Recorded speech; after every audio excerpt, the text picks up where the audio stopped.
Welcome, and thank you for joining us for today's DealerOn webinar, How to Deliver the Ultimate Red Carpet Experience. My name is Eliana Raggio, and I'll be your moderator today. And today's webinar is being presented by DealerOn. For anyone who isn't familiar with DealerOn, we're an award-winning website development company and digital agency, best known for our amazing SEO, the absolute best customer service, and the highest converting website designs in the industry, including the brand new Chameleon responsive website platform.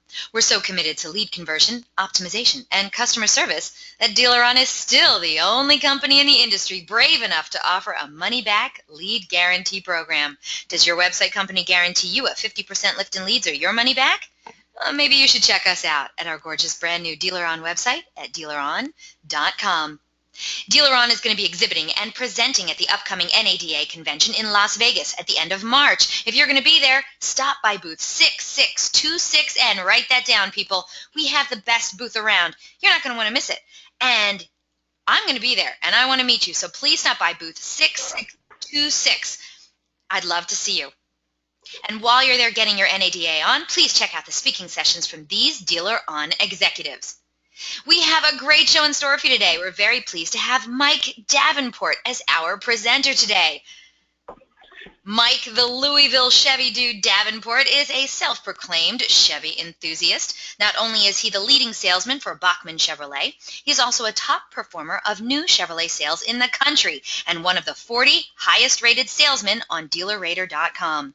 A 15-year veteran in the auto industry, he's held numerous dealership management positions such as sales, F&I, new car manager, used car manager, and even GSM. However, Mike's meteoric rise in sales didn't start until 2010, when he bravely decided to leave the management sector of the car business to start from scratch as a salesperson in a new town at a new dealership, where he could focus his branding efforts on himself and provide an excellent example for other salespeople. He owns several domain names, maintains a very successful YouTube channel with over 2.3 million views, runs very aggressive social media campaigns, and his social media presence proves he's a leader in the industry for other sales professionals and managers.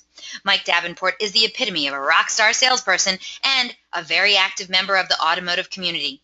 And he can be reached at mike@chevydude.com. Yeah. What? Huh? I heard that.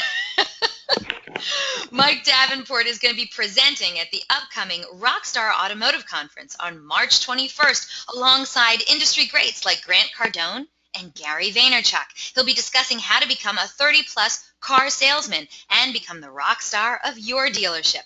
For more tickets to this awesome event, visit rockstarsalesman.com and use the coupon code MIKE for a special discount. Now, during the presentation, if you have any questions, please use the question feature located on the corner of your screen to submit them. At the end of the presentation, we'll answer those questions of general interest. If we're unable to get to your question live, we're going to try to respond to you by email later today. Also, don't forget, a link to download a copy of this webinar recording will also be emailed to you later today for your reference, and please feel free to share it with your friends and colleagues. Oh, and guess what? Our good friend Mike Davenport and his buddies over at Cellcology will be giving away an awesome prize today on the webinar.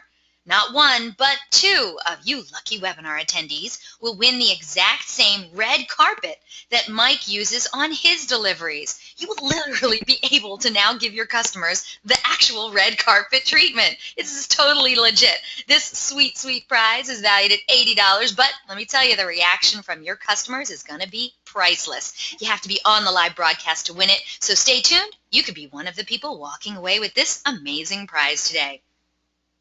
And also at the conclusion of this webinar, you're going to receive a short survey. So fill it out because we're always looking for quality feedback from our audience. Today we're going to randomly select a couple of people from all the completed surveys to also win some Google prizes. And hey, do you tweet much? We hope you do. We'd love to hear what you have to say about today's presentation, so tag us in it. Use hashtag DealerOnWebby. I'm at Eliana Raggio. You can also hit up Mike Davenport at Elville Chevy Dude. It'll be on your screen the entire presentation.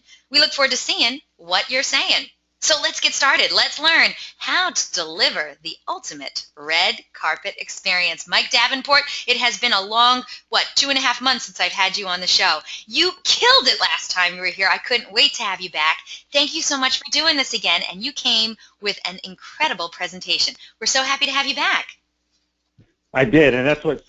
I'm a little nervous because the fact that I did such a great show last time, I don't want to let anyone down. You're And the not. fact that there's someone here, I know it's amazing. There's somebody in here that's not even in the car business watching, and anything that I talk about is really good for any type of sales. So it's interesting that we have people in here who aren't even in the car business. I love it. Well, when we talk about salesmanship or how to treat your customers right, I don't think that that's exclusive to just the auto industry. I think anyone from any industry can learn about that and really benefit from it. So I'm really happy you're doing this today for us, and I know you have a lot to get to. So without further ado, please take it away. Where do we start? All right, thanks. Well, we're going to start right here. So here's what my goals are for you guys is exactly what you just said. I want to show you how I treat my clients like rock stars, and this is what's going to get you to go in to get more repeat business, more referral business, but we got to treat our customers like rock stars because they're asking for it. I'll show you how I can close more deals without negotiating. I just did it yesterday. I was going to post this on social media, and I can't get this stupid app to work to not post to Facebook blurry, but I had copied all my text messages and how many times I asked this guy to sit for the sale, stuff like that, and I never gave up one penny. And this guy walked on me on the dealership, and I still let him walk because I had a great price. I want to show you how to be the expert in your sector. So the reason I do this, the reason I do these webinars, I gave away $500 last time. I'm not doing that this time because it was my personal money, was to show somebody that they can sit here and be an expert in their sector. And I know Jerry Peppers is on here. I talk to Jerry quite a bit. So he's a Chevy salesman down in Texas, okay? He's the expert in Texas. I'm the expert in Kentucky. I'll help him any day of the week because we're not in the same area. So when I'm talking about your sector, you can be a Honda guy in Florida, and you can be a Honda guy in Kentucky, and still help each other out and be an expert in it. So be more efficient. I'm going to show you how I am efficient during my day, get more done. I try to always get as much done in every 15 minutes as I possibly can. And then we'll have a question and answer session with hopes and dreams that Eliana is going to turn her webcam on the first time ever on a DealerOn webinar. Maybe we'll see. Pressure. So the very first thing I'm going to show you is this video. It's 1 minute. So it's not very long, but I want to show this to start this process off. That sucks. Didn't suck. In my kimono, bought a car. From my copter, how bizarre. Baby double attack, mate, that didn't suck. In fact, I like it. That didn't suck. That didn't suck. That didn't suck. In fact, I like it. Got it, doesn't take that drive. Makes it easy to decide. Like a double rainbow in the sky. That didn't suck. In fact, I like it. Come on, shoot to it.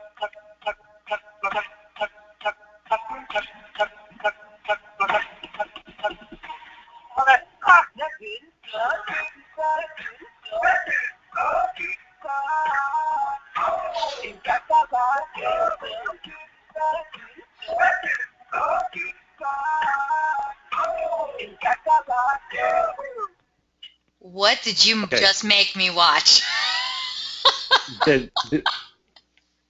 That's an actual commercial for a company called Carvana. That's an actual commercial. So did you get what they said? They said, we suck. We suck at everything we do in the car business. We suck at talking to our customers. We suck at product knowledge. We suck at negotiating. We suck at experience. We suck at everything. And there's several companies, BP, Carvana, there's a couple other ones out there who are telling you to not go to a dealership and buy a car. Do it online. And this video hits that home so strong. It tells you to, hey, you know what? It sucked going into the dealership. It sucked having to talk to a salesperson who didn't know their product, because that's what happens in this world now. And then it sucked for the buying process. So they're basically saying, hey, you know what? I did it online. I saved money, and now it didn't suck. So this is what people think we still are in the car business. They think we're some in the 70s with a short tie and a plaid jacket. We have balloons on our lot and streamers and sale signs everywhere. It doesn't sell any cars. That stuff doesn't sell cars. You've got to treat your customer with respect. So we have to switch. How do we change things? And change is hard, so we have to do it. So that's kind of a couple of things I'm going to do is maybe show you also how to change things and when the change is hard. So a picture like this does not represent a red carpet delivery experience. It's just a picture, okay? I'm going to talk about this picture. So remember the kid's thumbs up, the wife's thumbs up, and my thumbs are up. I'm going to talk about that a little bit. But this isn't a red carpet experience. Just a picture does not work. But all of this starts when the minute the customer walks on the lot. So when we walk out to the lot, the number one phrase that a customer tells us is what? And we're going to get to that in a second because now we have a poll question. That's right, audience. We have 3 poll questions for you today, and the first one is on the screen now. And I would love to see 100% participation on this one. So please, please, please get involved with your poll questions. I think if there's a lot of people who get involved with these poll questions, I might actually turn on my webcam. Maybe. We'll see. All right. So what we want to do is ask you this question. We're looking forward to your answers. How long have you been employed at your current dealership? Please select one of the following answers. Is it less than a year, somewhere between 1 and 3 years, between 3 and 7 years, somewhere between 7 to 10 years, or too many to count? Once we have a majority of the votes in, we're going to close the poll and share the results. The votes are coming in fast and furious. We love it. Some people actually wrote in their votes. Let's see what we got over here. Somebody said, okay, Kyle said 1 to 3 years. Thank you for that. Billy Wilson said 0, but he has been 25 years in sales, though. Thank you for that, Billy. And David says, no, I won't. He says, when you turn on your webcam, will you sing karaoke? No, that's not happening. All right. Well, Mike, we have a lot of, no, I appreciate that, Dave. We have a lot of people already voting. Thank you so much, audience, for being amazing today. If you're ready, I'll close this poll and share the results. Go for it. Let's do it. All right.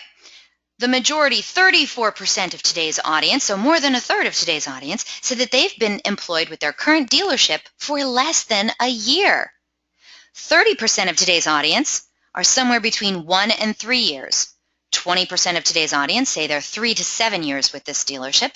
Only 7% of today's audience said that they're between 7 and 10 years of employment at their current dealership.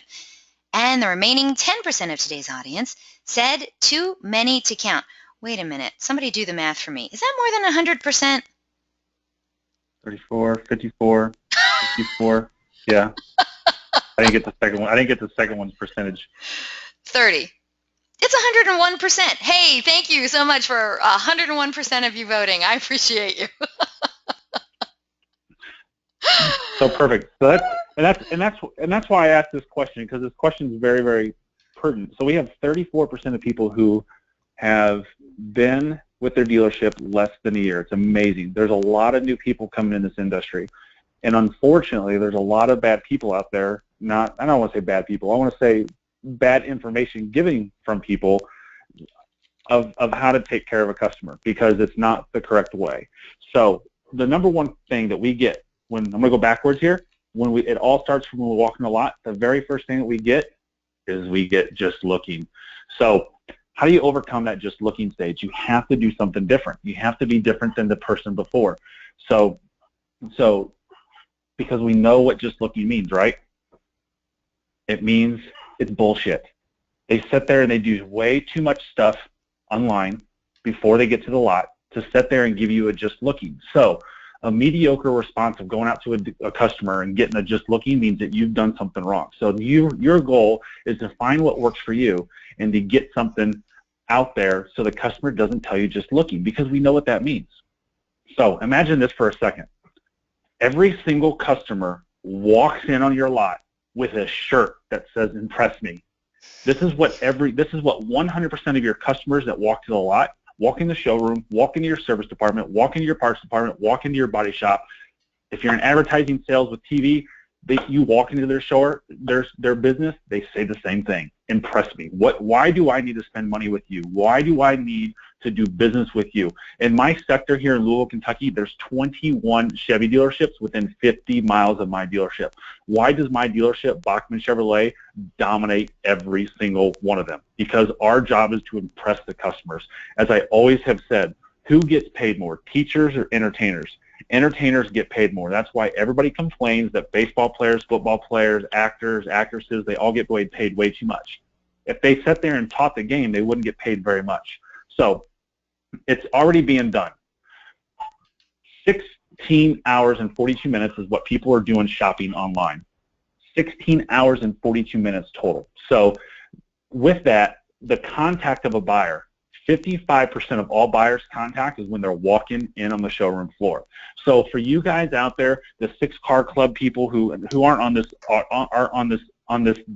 webinar because they're out talking and drinking coffee and stuff like that. So this is to the people who want to improve themselves, who want to do better in the business, sell more cars. 55% of people walk in on the lot. This is according to AutoTrader. And if you don't already know, AutoTrader is one of the best people out there for analytics. If you're in BDC, 29% of those people are contacting you on the phone, 12% are contacting you on email. You've got to impress them in the very first thing. So what can you do to impress them? Okay, my buddy Jim Ziegler, he says millennials all sit on a couch in their mother's basement and don't have jobs. Well, guess what? Those millennials are starting to grow up, have incomes, and buy cars. And that number is dwindling to only 51% of the people, of millennials, that 18 to 29 type range, 34 range, those millennials are not walking in as much. Only 51%, 13% email, 29% phone, and look at the 1%. They're texting. You've got to text people. There's a lot of laws with texting, so you got to look into what your dealership does. But those millennials are starting to text. And you're going to see those numbers get bigger. You're going to see the walk-ins get lower, the phone, the email, the text all get bigger over the next few years. Here's why we have to change. Here's why you have to impress your customer. AutoTrader study. You got to remember this number. Only 17 people out of 4,000. This was last year, 2015.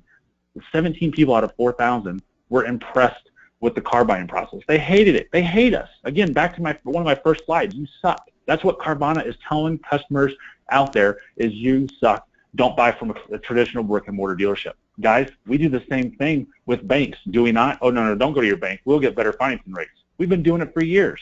So why is somebody not going to get to us? 56% of people are still wanting to negotiate. I can tell you on one hand on how many times I negotiate on my 37 car deals last month. I don't negotiate with my customers because I build value, and when the value exceeds the price of the car, they can't negotiate. 81% of people want a different test drive lot. Traditional test drives suck. Right around the corner, all right turns, blah, blah, blah, which your manager is teaching you is wrong. And I'm going to show you what I do on my test drive to get a better test drive experience. 81%, guys. There's only 19% out there who say, hey, yeah, that test drive was fine. And then you got to remember this number too, okay? 42% of people today, just today, are using multiple devices to shop for a car. So they're using the desktop, they're using a laptop, they're using mobile devices, iPads, stuff like that, tablets. In 4 years, okay, this is 2016, in 4 years, that number is going to go to 80%. It's going to almost double. So we've got to be on our game, and we've got to change to impress our customers because something big is going to happen. Look at Uber and Lyft with the taxi world. It's going to change for our business, and we're one of the slowest moving businesses out there to get things changing. Excuse me, Mike. We do have a question. Yeah. Oh, I'm sorry. We have a question that came in about that last slide, if you wouldn't mind going back to it. David wrote in, in your opinion, is the text number, see where on the graph it says initial point of contact for millennials?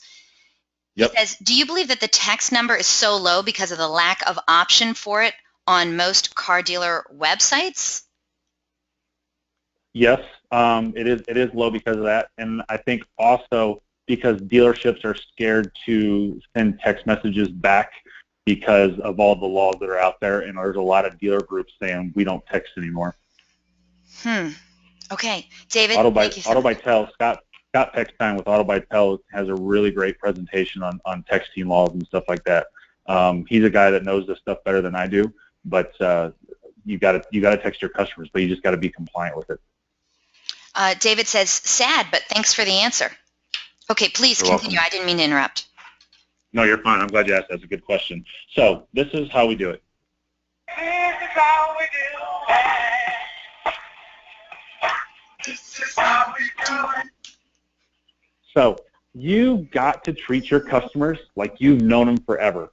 I don't care if I just met somebody on the lot or if I have known them forever. I treat my customers like they're my best friend forever, because right then and there, they better be your best friend, because they came on your lot to spend money. They didn't come to your lot to buy a gallon of milk or ding dong. They came there to buy a car. So things not to say. You can't walk out on the lot. Remember, we don't want the, I'm just looking. That's crazy. We don't want that. How can we help you today? I'm just looking. Welcome to XYZ Motors. What brings you in today? Just looking. Thanks for coming in today. Is there something we can do for you? Just looking. How are we here? Are you here for the big sale? That's such a cliche. That's such a huge cliche. Every dealer does it. Every dealer says it. Did you call for the big sale? Did you call for the tax refund sale since it's February and March? What brought you in today? I use that one a little bit, but I use it in the right context, not when I'm just meeting the customer on the lot. And have you worked with anyone here before? Okay, I'm a salesman on the sales floor, on a traditional sales floor. I'm not BDC or anything like that. I understand we don't want to escape people, okay? If somebody, with this day and age, with texting and phone calls and emails, if somebody has done something correct, they're going to ask for them. Don't walk into them and make them feel uncomfortable. I see it on my showroom floor every day. They said here, it's like, have you worked with anyone here before? And they say, have you been here before? That's another one that I see. And the customer's like, well, yeah, I bought a car here 6 years ago. Listen, if that salesman didn't do their job, they don't need them. They're Mr. Bach. They're your dealership's principal customer, not a salesman's customer, including my own. I lose deals all the time because if I didn't follow up, that doesn't happen. I follow up very rigorously, but you've got to do your job up front, is create something different. Impress them when they walk in. You got to dare to be different, and being different means you got to dare to be strong. So here's some things that nobody else does. Hey guys, are you doing some looking and shopping today? So imagine you walk on the lot, someone's in the middle of your row, and you pull an objection out, because we already know what they're going to say. I'm just looking, okay? I'm going to get into a couple stats down the road, but we already know that these customers are doing 30 to 60 days, almost 90 days worth of shopping online for 15 plus hours. They're not here to look. They're here to buy. Customers are only coming to 1.2 dealerships before they do buy a car. They're coming to one dealership. You have one shot to impress them. So I'll also pull that out. Hey, do you need some time to look around alone after I talk to them? And they're going to tell you, yeah, can you give me a minute? Most likely they don't, and they sit there and say, actually, I need some help. I don't want to leave this customer. I don't want to leave them.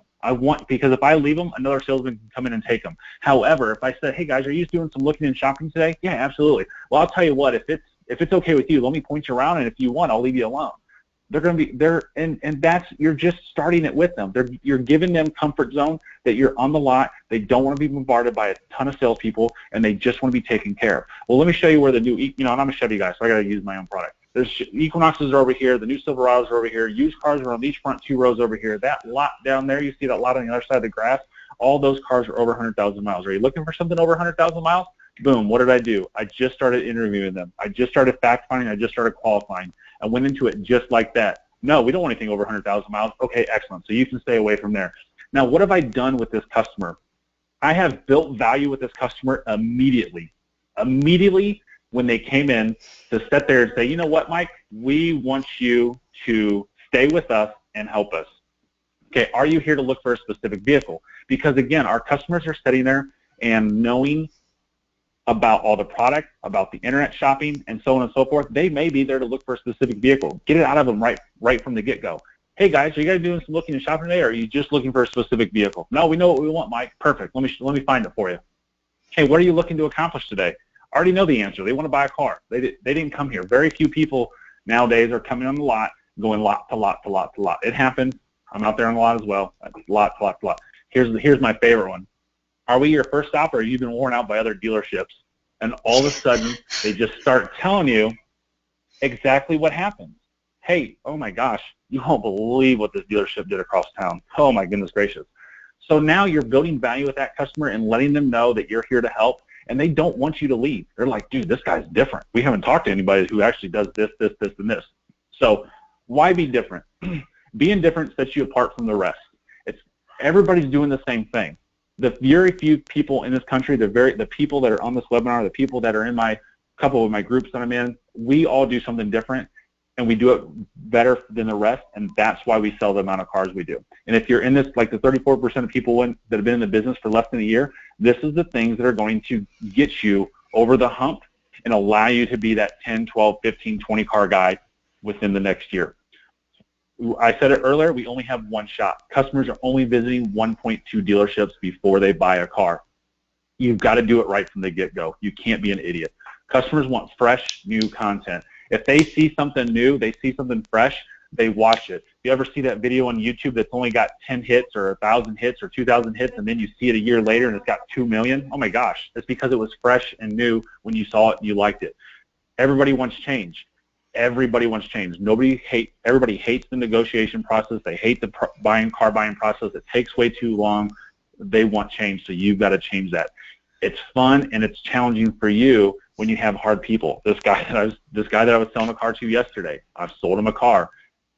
He was a pain in the butt, I'm telling you. But I have enough resources, enough know-how, and everything to sit there and just keep doing my job. I know my job every day. I know I need to keep closing them, stick to my ground, stick to my dollar amount, and don't give up. And it's exactly what I did. A little bit of time, a bunch of closes, and I closed them. And all of this creates gross profit. That's what your dealership wants. That's what you want. That's how we get paid traditionally. And I've got to say, I apologize. I did kill a kitten because our friend and great guy, Greg Gifford, says bullet points do kill kittens. And I have a bunch of bullet points in here. I was wondering what that was about. I was like, don't kill the kittens. Don't kill the kittens. So Greg Gifford always has in his presentations that he doesn't have bullet points in them because bullet points kill kittens, and I love that saying, and I did this page strictly with bullet points to kill a kitten with Greg in mind. You're absolutely right about that. So we want a customer to say yes faster. And with the day and age today of TrueCar and AutoBytels and Edmunds and Kelley Blue Books and all this other stuff, the other dealerships in your market, a pricing strategy up front gets a customer to say yes faster. Unfortunately, with my dealership, fortunately or unfortunately, I guess it's whatever you want to put it, it's how I sell 30-plus cars a month is because I can get to pricing quick and be done. But my dealership on a new car, it's our strategy to really pour everything out on cars. We don't lose money, but we make it easy. We got the inventory, so sometimes that helps out on this. Now, if you're on a small town lot, I've sold cars in towns with 10 and 16,000 people. I understand that pricing strategy as well as I do in this 2.2 million town of Louisville, Kentucky. So I understand that completely, and you got to use a pricing strategy that works for you, but use it to engage that customer to get a yes faster. Know what the customers are looking at. Know what the customers are looking at on TrueCar. Know what they're looking at on Edmunds.com, and they're walking in with, well, this is the best price.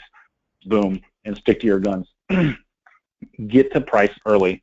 I'm telling you, if you get to price early with the customer, and I'm not talking about with these dealers, there's still a lot of dealers that do sticker plus addendum. I'm not that type of guy. I could never own a dealership or run a dealership that did a lot of addendums. That's just not my personality, and I want to sell more cars with lower gross profit than I want to sell fewer cars with a higher gross profit, because we know the more we have for a dealership, the more we have in people come into Service Drive, get more referrals, more repeat business, stuff like that. So we have all sorts of positive things. So get to price early. 43% of the dealerships, 43% of the customers that walk in your dealership look at it for a place to learn.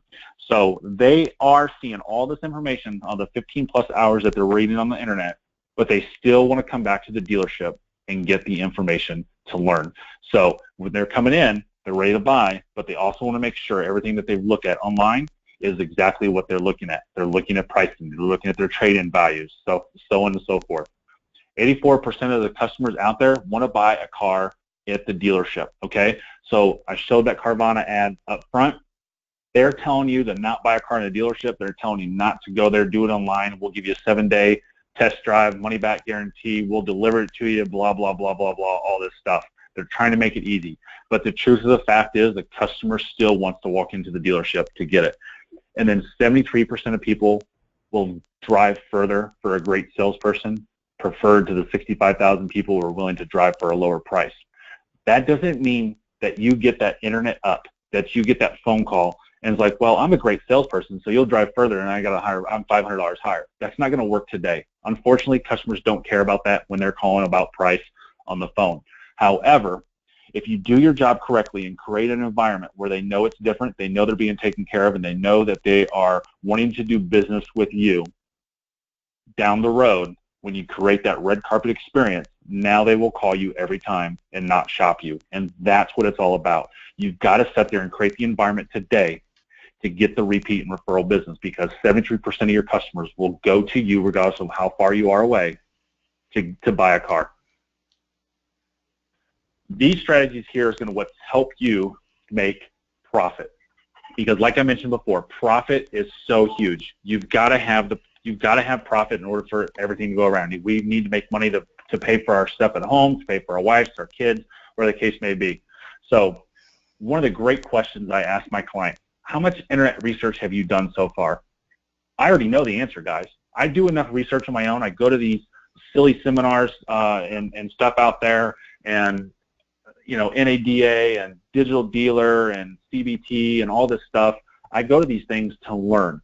And because I already know, I'm asking questions that I already know the answers to, and lo and behold, hey, how much internet research have you done so far? And all of a sudden they start looking at you and rolling their eyes like, oh my God, my wife has been killing me with all these things that she's emailing me and texting me and stuff like that. And they start telling you a story. They start telling you a story of everything that they've been doing, and they don't realize that they're doing it, and they don't realize that they're giving you ammo to close them down the road. So you do it, and you know why you do it? Because it's professional. It's professional, and you're giving your customer a service to help them out. And now let's go to this next poll question. I am ready. All right, audience, your second of 3 poll questions is on the screen now. We want to know, what are your customers doing when you go up to the desk?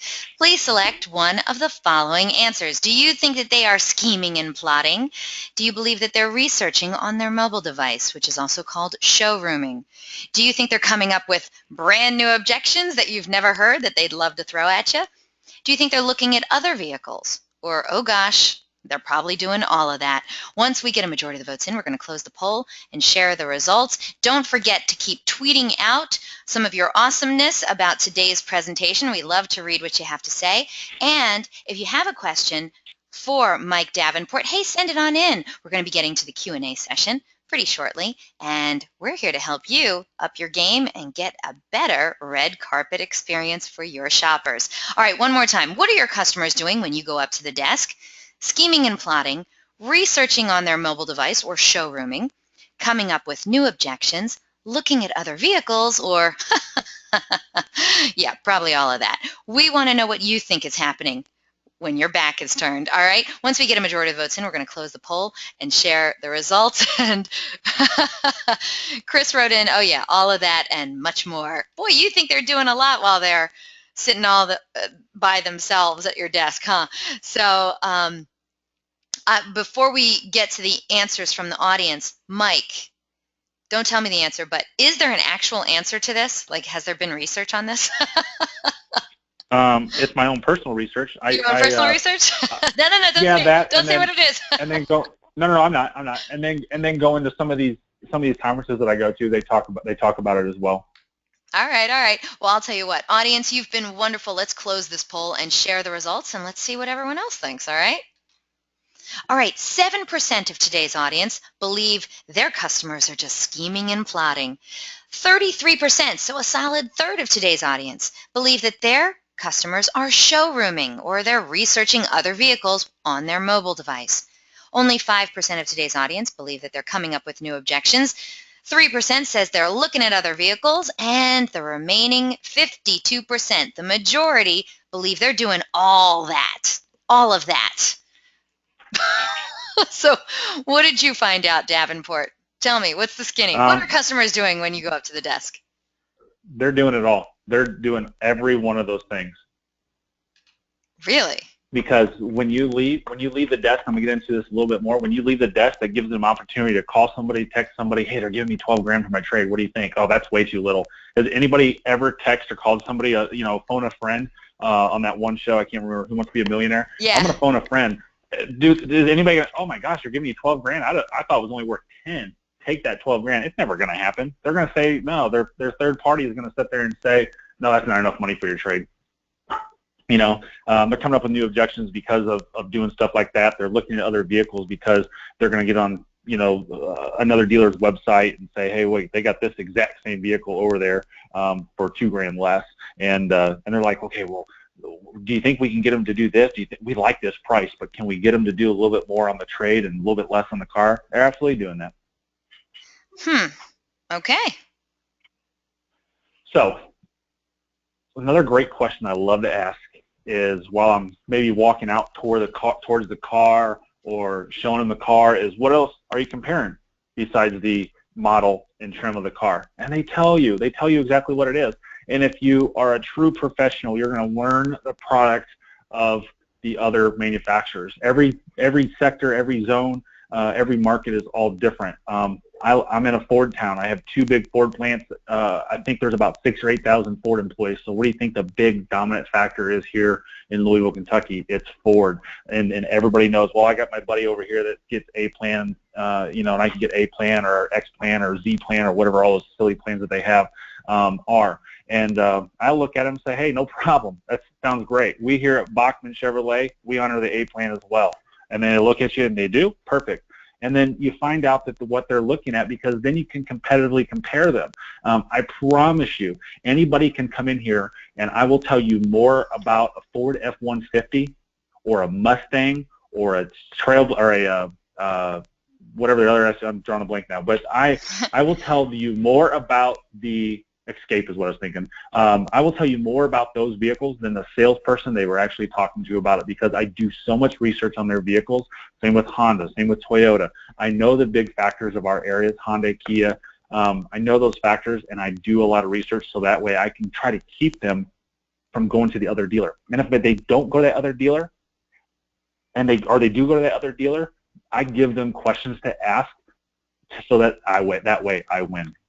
So I also ask this question. You're gonna think, what the heck is he asking that question for? Hey, you don't have to buy something today, do you? Because what is every other salesperson doing out there? Again, be different, right? You're being different makes you be stronger. Hey, you don't have to buy something today, do you? They're gonna say, no, we don't have to buy anything today. Perfect, no problem. I want to make sure I can help you get everything answered, so that way when the time does come right for you to buy, that you can make a well-informed decision.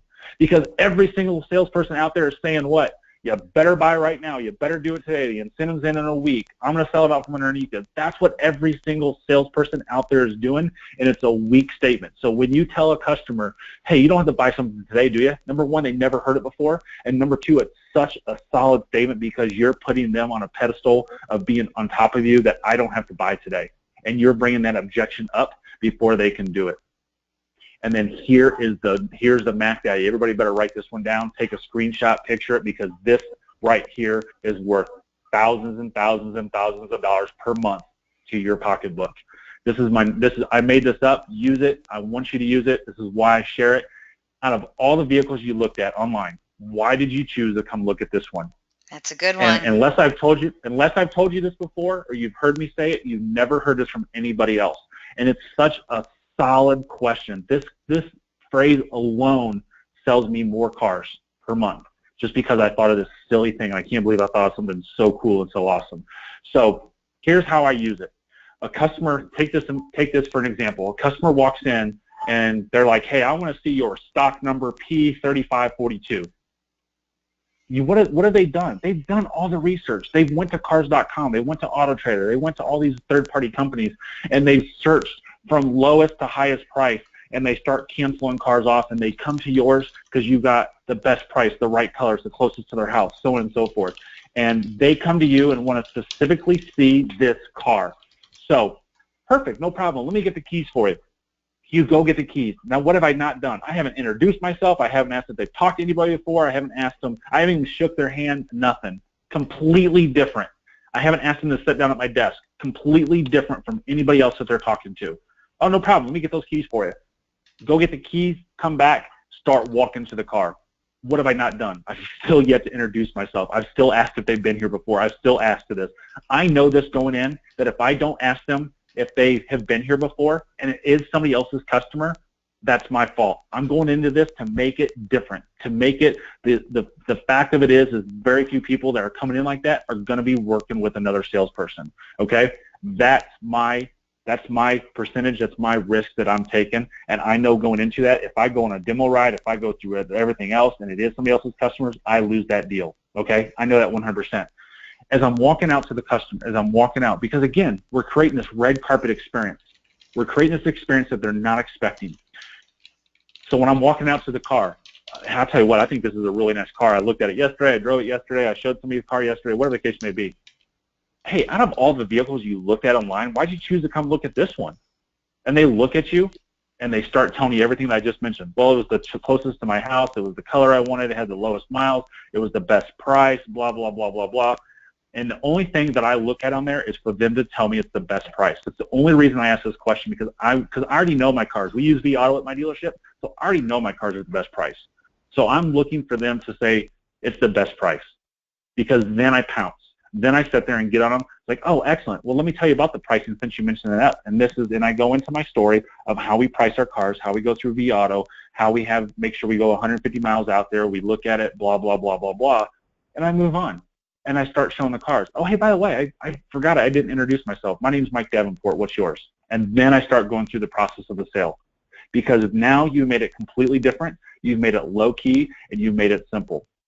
So let's talk about this test drive. I mentioned this earlier, that a ton of people want a better test drive.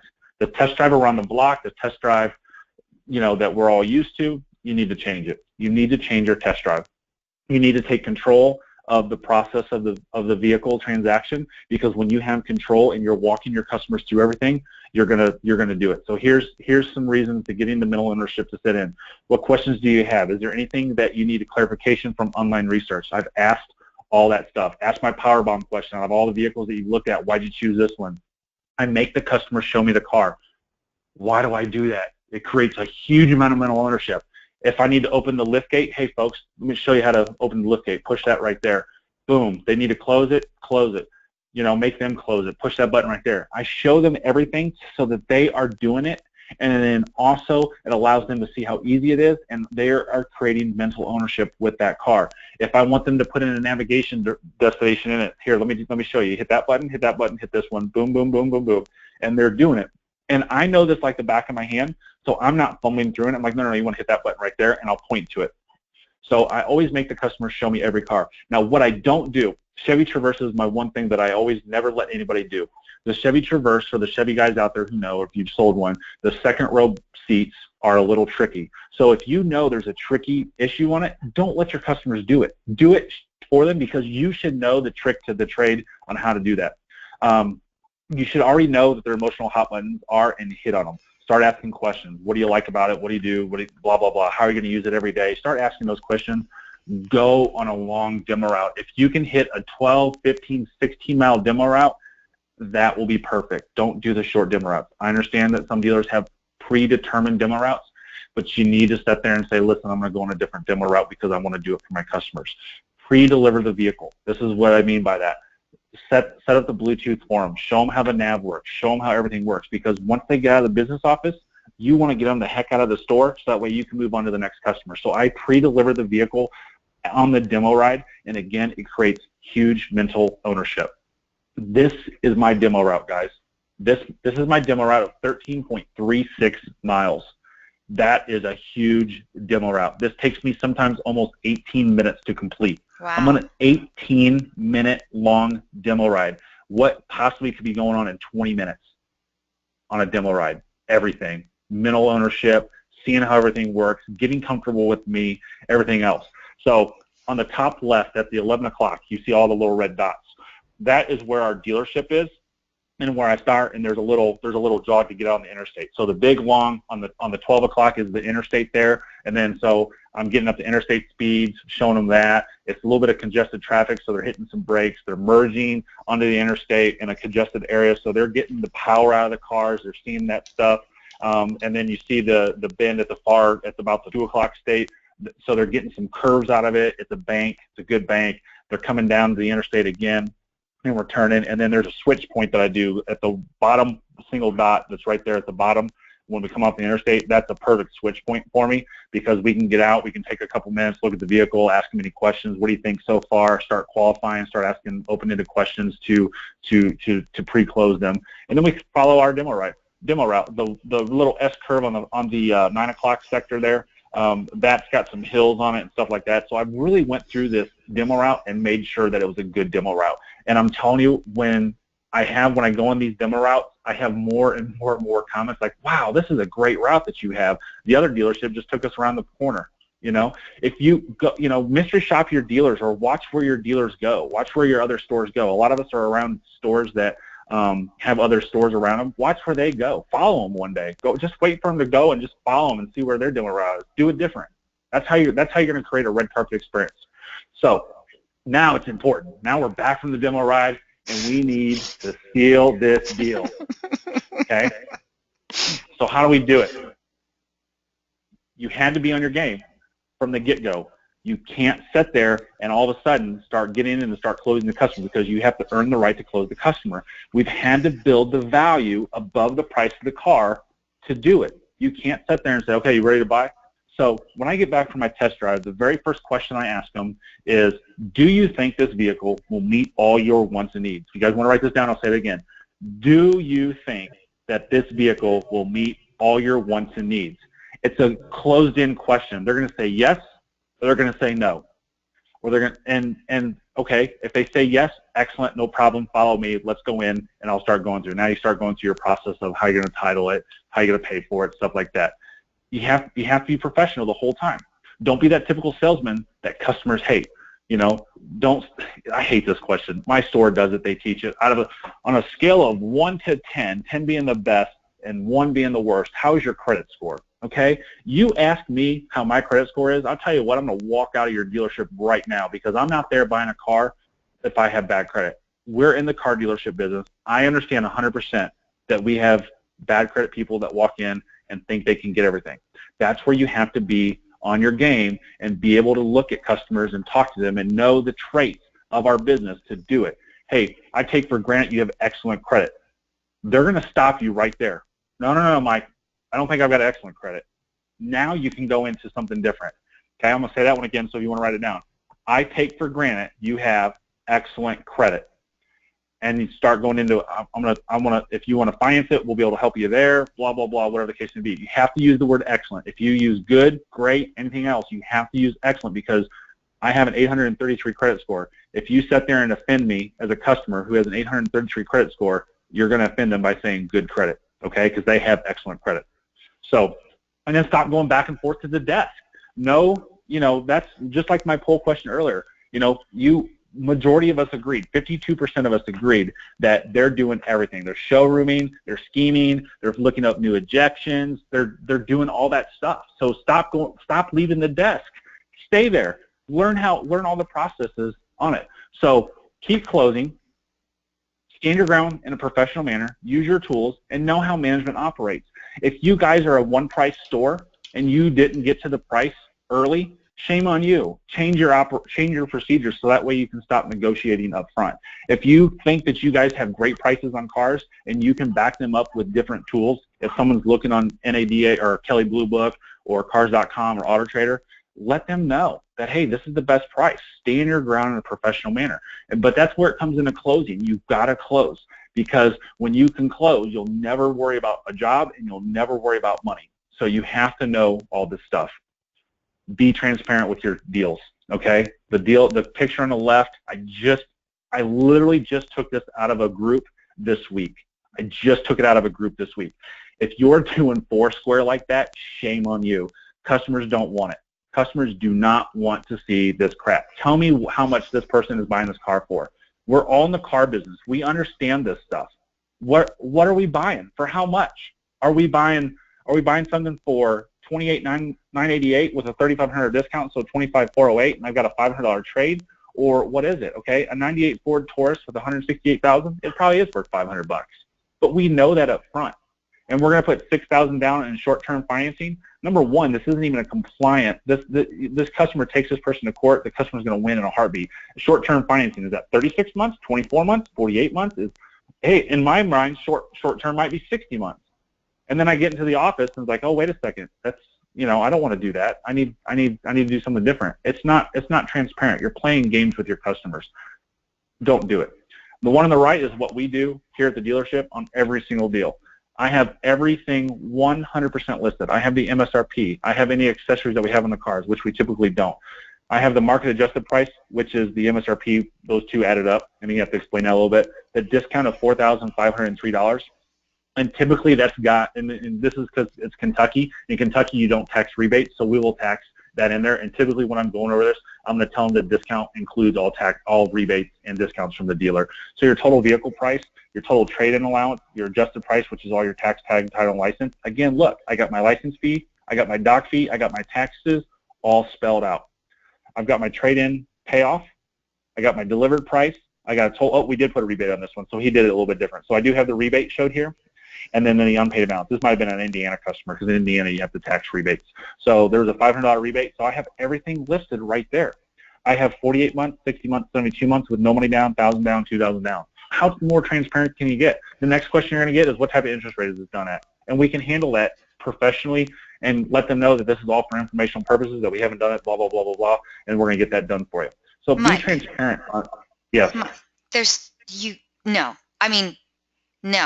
There's no way there's dealerships out there doing what you're seeing on the left. There can't be. Are you serious? I no pulled way. It off this week. You got to be kidding me. I was shocked as you can be. I think 2 years ago I did a Facebook post and told people if they ever see a dealership do this to run away as fast as they can. And I pulled it off of a Facebook group this week. I'm astounded. I mean, just the pure professionalism of the one on the right. Every dealership should be doing that. I can't. You got to be kidding me. Oh gosh, people are writing in. They're like, he's right.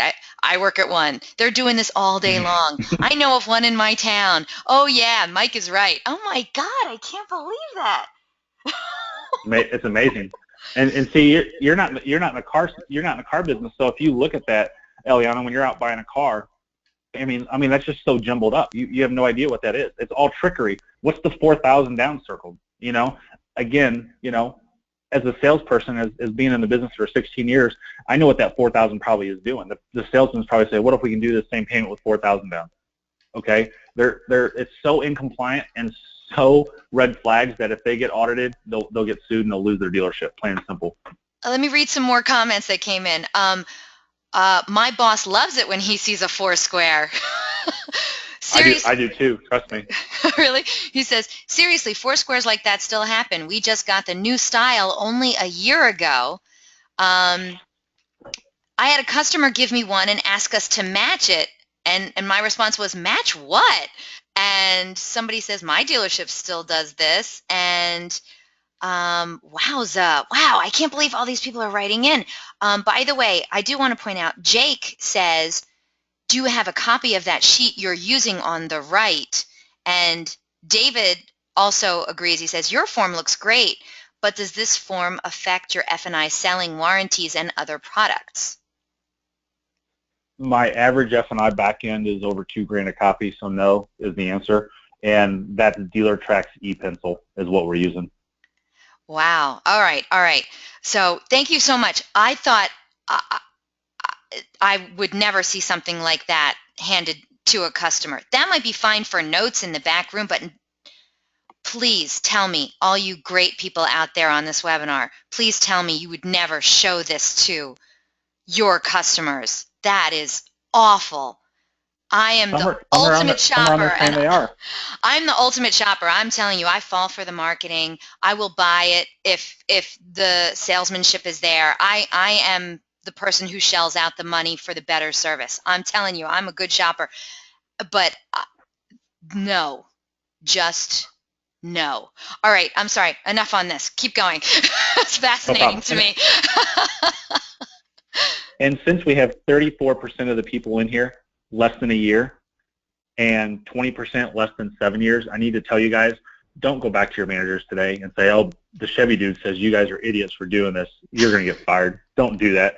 You need to come up with a way to adapt to what their management and your practices of your dealership are and create a transparent effect with your customers. Again, be different, because that's what's gonna play. Don't go back there and say this is bogus. Now, what you can do is take a picture of this and say, hey, there was a guy doing this webinar who sold 37 cars in February on the traditional sales floor, and he was making fun of this. What do you guys think of that? And they're gonna start being negative. And then you can sit there and say, well, you know, the way he showed it, man, that's pretty good. And he also said that his back end grosses were over almost $2,000 a copy. So there's a couple ways you can do that and whatnot. So just as a word of caution. So when you can do this, you're going to create an environment conducive to selling cars, creating a better process that your customer wants.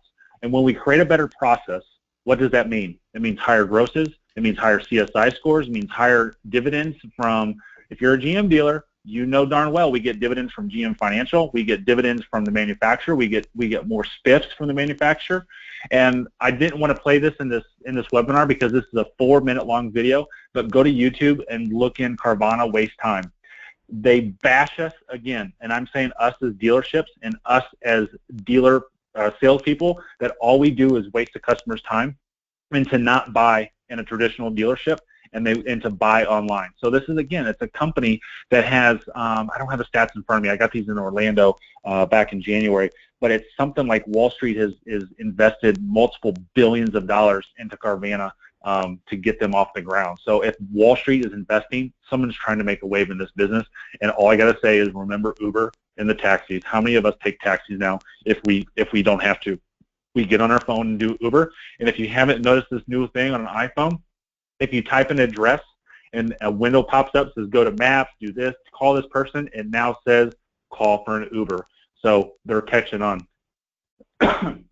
So after the F&I office is important. This is where the fun begins. And that one too is for Greg Gifford, because I think that's Star Wars, and he's a huge Star Wars nut. So so after the F&I office is where now your whole job, you've sold the car, right? So now you can sit and relax and, phew, I'm done. Don't have to worry about anything. But that's not true. Now is when all the work actually starts. Now is when you have to create the red carpet. So now I have my little red carpet. It cost me $80 on Amazon. And the amount of money that the pictures I get and everything else, when they walk out and they say, oh my God, he really did roll out the red carpet, when they go in the F&I office and I drop them off and I'm like, hey, when you guys get done, I'll roll the red carpet out for you. I'll go over your vehicle, blah, blah, blah, blah, blah. And they come out and they say exactly what I said. He really did roll out the red carpet. They look at me flabbergasted, like, holy crap. Wait, the car is like in the showroom with the red carpet? Mm-hmm. Nuh-uh. Yep. We deliver. I deliver every car off the showroom floor. I try to. I don't care if it's a $2,000 beater. I will pull that $2,000 beater on the showroom floor and deliver it, because what is it for? It's to impress the customer. It's to show difference, right? So my job is after the F&I office is to create a good CSI on a new car and create repeat referral business. That's my job. So when they walk out, this is exactly what they see. And if you look at the orange wall, those are my F&I offices back there. So those are my walls. So when I have the car there, it's perfect. They can't see it until they walk around the car and they get that ultimate effect. So I also put these little cool stickers in the gas doors of all my customers' cars. And it just says, sold by Mike Davenport, Louisville Chevy Dude, with my personal cell phone number. I don't tell the customer it's there. I let them find it. But also, I put this little cool $2 bill. And I'll always give credit where credit's due. I stole this, and I literally did steal it. I was going to say, I think I've heard this one before. Go ahead. Absolutely. I love this idea. Are you kidding me that I can go to the bank and get little $2 bills and spend $2 on a car and put it in there, and a week later, if it's a new car, what are they getting a week later? CSI, and they get that Are you kidding me? They love it. And the amount of people that call me, text me, email me back, I found your little gift, they put things on Facebook. And this week I had a customer actually drive. He lives 26 miles away, guys. He drove into the dealership, and this dude gave me a hug and said, dude, that was so cool. I can't believe you did that. And they bought an expensive car, but that's what it's all about. So now, here's a couple. It always says something. It always says something different, but the second line says, "Here's a couple bucks towards your first tank," and then you were a gas to work with, since it's in the gas tank. So the first one's always something personal. Hey, congrats on your new Escape, blah blah blah. So this is February 25th. You can see this post. She tagged me. She tagged me on Facebook and says, "Went to the gas station, fill up my tank, and I got this inside it. Oh my God!" And she put little heart emojis. That's awesome. That's what I want. But wait till you see this next one. This next one is freaking awesome. David wrote in, amazing idea, and Mark says, I use the $2 and I get a good response from it too. Go ahead. You've got to use a $2 bill. You can't just take two $1 bills in there, because if you look here, this one's a little off. If you look here, I usually take my business card just under the 2, so it looks like a 20. Okay, so Shelly here is a good friend of mine. Bought a car a month and a half ago, had barely driven it, blah, blah, blah, blah, blah, and bada bing, bada boom, she posted on Facebook, awesome dealer, and so on and so forth. She posted it on Facebook, and I got 72, 73, 74, and I liked it myself later on, so it gets back up to the news feed and gets some more traction. That's a different webinar. But so she posted it on there.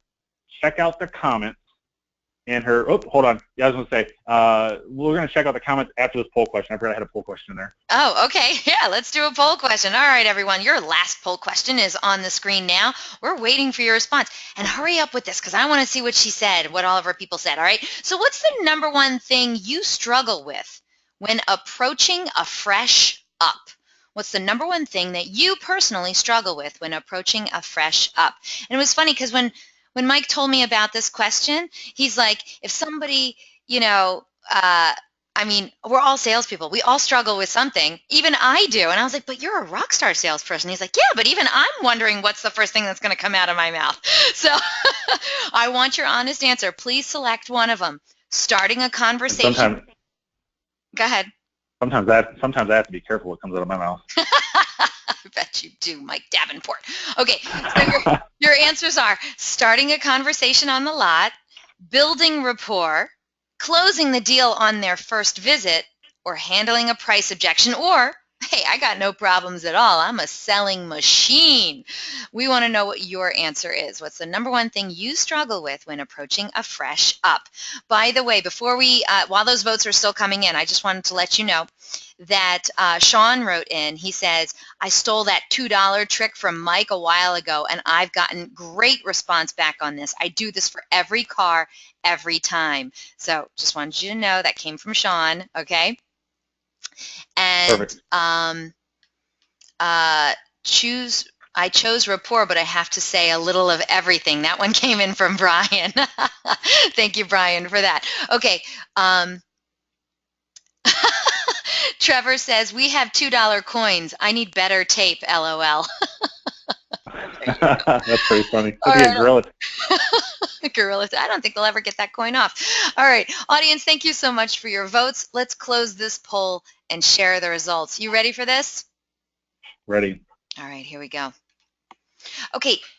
Oh, this is interesting. We have a three-way tie. 23% of today's audience said the number one thing they struggle with when approaching a fresh up, starting the conversation on the lot. So that would, I guess, would be the majority. We have an additional 23% who said closing the deal on the first visit. 23% also said handling a price objection. Now, 17% said building rapport is hard for them.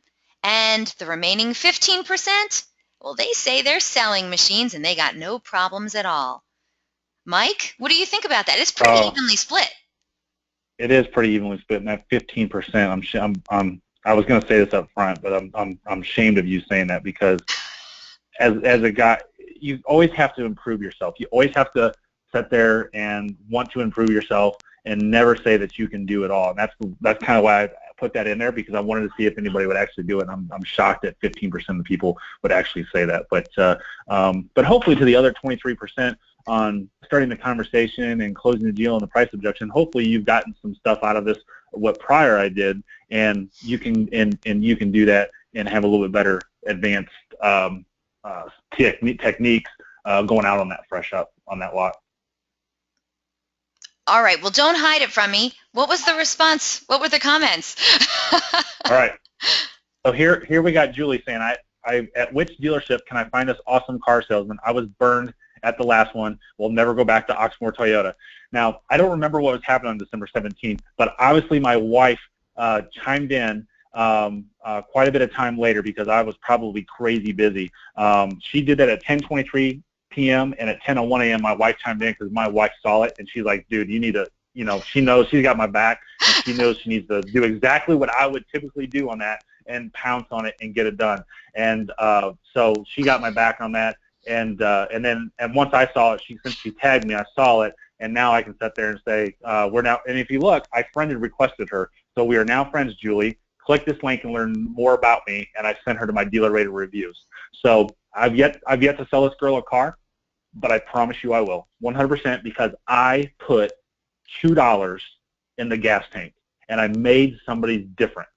And that's what's amazing. And that's what's amazing is one simple little gesture after the F&I office of doing something like this, and that's what creates a red carpet experience. So a couple other things I'm going to show you that I do. Again, these are my little key tags that I do. Punchtags.com, you can see on the bottom right one, that's where you can get those. I think there are 1,000 of them. They're about $400. I made them up myself. They're pretty awesome. Put them on the key rings, because everybody's got those things from the grocery store on the key ring. I love this idea. It's another one that I came up with. I can't believe I came up with it, but made my own little Chevy Dude Coke.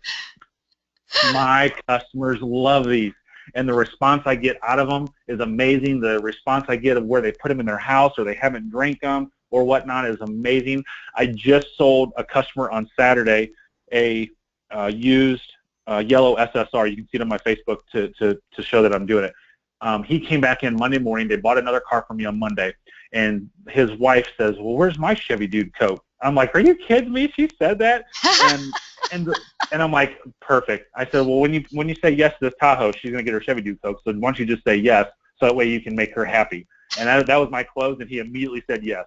So again, a $5 bottle of Coke, which is Ingenious by Coke, sold me another car, because he was going to buy a car anyways, but it was a close that I used on him. And as soon as I said it, he's like, yeah, you're right, I'm going to make her happy. Boom, closed down. That's cute.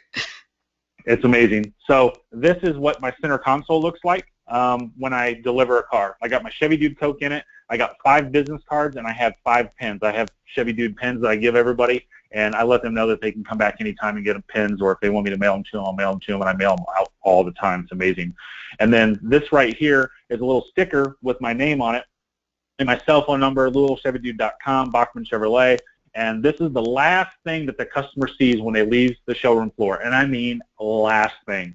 And I always do this. I always say this exact thing. Hey, wait, I forgot something. I got to show you something. I got to show you one more thing. And they get all excited. If there's somebody in the passenger seat, I make them get out of the passenger seat, walk all the way around, and like, look, this is very, very, very important. Right here is my name and my personal cell phone number. So if there's anything ever that I can do for you, please don't hesitate to call me any time of the day, 24 hours a day, 7 days a week. And they are like, wow, are you kidding me? Wow, Mike, I love that. Thank you so much. And I go on to tell them, if you got a question about nav or phone or Bluetooth or blah, blah, blah, that you can call me. It's an amazing technique. And just so you know, I put it on every car. $118,515 car, you better believe I put it on that car, because there's so much crap on that car that they're going to get confused, because that car is going to set over the wintertime and not be driven, and it goes on that car, and the customers keep it on that car. So don't worry about a customer saying that you're going to get mad for putting a sticker on the car, because when you build value of why that sticker is there, they're going to like it all the time. They're never going to take it off. So now we get the little red carpet delivery. And this is what I do with every single customer. I love it. It's so much fun. I get some people to say that, hey, I don't want to take a picture, and I don't give them, sorry, you're taking a picture. It's the rule, so you don't get the car. And then they start laughing, and they take the picture. So And every picture that I do my thumbs up. I always do a thumbs up. And I have them with my sign. Don't steal my sign. I will come after you. I know where you live. I know where you sleep at night. Do not steal my sign. Come up with something unique to do something better. I see a bunch of signs out there now. I love it. I love seeing them. But the people who have used the "You should be here" sign, I don't see it anymore because they're copying and they fail and they don't believe in it because they just want to copy somebody. So come up with a different sign for yourself. This product is called a Rolla Bana, ROLLABANA. You have to purchase 250 of them at one time for about $3 a piece. So you can see the math of how much this cost me to do, but it was worth it. But you can go to your local sign shop and get something done for probably 15, 20 bucks. So come up with something on your own because it's going to work. It's going to do better, and you're going to believe in it more. So I always do my thumbs up. I showed that first picture with the red Corvette. By the way, that was a used Corvette on my showroom floor. And if you notice, the son and the wife, they both had their thumbs up. I do not prompt them to do that. This is how much I get my customers to go with me. They mimic me, they watch what I do, and they agree with everything that I do. And it's all because of stuff that I just talked about. I capture them, I create involvement, I get them engaged, I show them a reason why they need to do business with me, and they mimic things that I do. When I give them my sign, it's rolled up, and I hand them this, and I always have some type of joke to give with. If they made a comment about something and you know the wife was saying no and the husband said yes, and it's like, what's this say? It's like, I didn't listen to her. I'll make a funny comment like that and they all start laughing, and I tell them I use my Apple Watch to take the picture, and I'll sit there and say, hey, it's going to flash 4 times and then take a bunch of pictures, and I put my thumbs up and they do it. It's amazing. So and then this is the last video that I have in this. This is my $118,000 customer leaving the lot. Starting it up.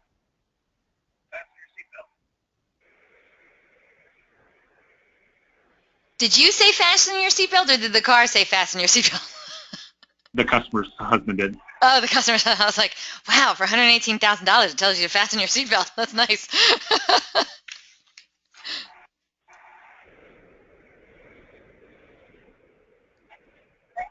welcome. Have fun. That's a sweet ride right there. Nice whip. So, did you hear what he just said at the end? Oh, I This talked is to you. unscripted. No, you're fine. I'm going to tell it anyways. This is unscripted. I don't do this much with my customers, video them leaving the showroom floor, but I did with this customer because this is one of 500 cars that is ever made of this color combo. So he says, thank you so much, and they were telling me that, you know what, I don't know if I really want to drive this car now that I've got it. This is the car we wanted, but I don't know if I want to drive it. It's so awesome. It's so beautiful. So they're talking about buying another Corvette that they can drive and keep this one in the garage. It's crazy. And he's like, yeah, I think we'll be back. And by the way, these are the customers that came in, and the husband gave me a hug for the $2 bill because his wife loved it. So after I'm gonna hit it here because we're going long, but this is the last thing that we need to do. You need to follow up with your customers. This is my follow-up process. It's very, very rigorous. I never miss a beat because I send out stuff nonstop to my customers. In the very first year of ownership, my customers will touch base with me I'll touch base with my customers about 15 times. This is my beyond my first year follow-up, and I'll talk about this later. You can see it on my Facebook page. Anything that I mail out, I always put this little stamp, did you get a check? If not, please call me. Here's my cell. I get phone calls nonstop left and right. Mike, I didn't get a check. What would I get a check for? Well, hey, I just want to check because most of my business, 60-70% of my business is all repeat and referral business. So if you happen to send somebody in and I didn't send you a check, I wanted to make sure. Mike, I didn't send anybody in. Well, hey, will you please send me somebody in so that I can send you a check as well? And I get phone calls like that, and I get referrals all day long. Birthday card. I send everybody in the household a birthday card so that way they feel special on their birthday. This is what I do. I get these on a website, gotprint.net, and like 5,000 of them cost me $100. So basketball schedules, football schedules, send them out every time. I have customers, hey, I got customers calling me, hey, you're going to send out a football schedule, you're going to send out a basketball schedule, I really like that one. It's awesome, love it. Greeting cards, and I put a little spin on my greeting card this year, and only one person got it. I couldn't believe it. I wanted so many people to call me and do it. Being the Chevy dude, I put a Ford on my greeting card this year, and only one person got it, and I was so disappointed. And for weeks, I'm like, nobody's calling me, nobody's calling me, nobody's getting it. Are they just throwing these things away? What are they doing? Blah, blah, blah. But somebody finally posted it on Facebook. They posted it on Facebook. The Chevy dude sends out a Christmas card with a Ford on it. So it was hilarious. And I have that message on the inside from my whole family. Again, it's nothing to do with business. And then most importantly, you have to be there for your customers. Be there for them anytime. Remember, I put that sticker on the inside the door, and I say, hey, call me anytime with any questions, concerns, so on and so forth. That tells you that I'm being there. But now when it's time to act on it, you have to act on it. This is my customer. 6 months after he bought the car, it blew up on him. Something blew up on him. I shouldn't say blew up. But something happened on his way to work, and it stopped working in the middle of a street. We're on the street. This is not side street parking. This is literally a lane on the street. I drive the 30 minutes in the morning to get him, take him to work, wait there for the tow truck to get there because he was nervous about his car being on the street. And I sat there and waited for him to the tow truck to get up, and I did that out of my day, rearranged my appointments, and took care of this customer. So be there for your customers. And the last couple things, here's a couple books that I really, really enjoy. Become an Expert Negotiator by Daniel Weiser. It's a great book. If you want to negotiate and negotiate hard, that's a great book to do. I'm going to jump down to the bottom. Googleopoly by Sean B. Bradley. If you sit there and Google Long Beach Red Corvette, if you Google 2016 Camaro Louisville, if you Google Corvette Racing Yellow, those are all my videos that I'm on page 1 organic results on Google. And where do people go for information? They go to Google. So if I get stuff out there on Google, page 1 results, I get the phone calls. It's another way that I sell a lot of cars. I do have an automotive sales professional group. Join it. It's open right now. I usually have it blocked and closed and you can't find it. So since I did this webinar, I did open it up so that way you can ask, because you do have to be a friend of a friend in order to get in there.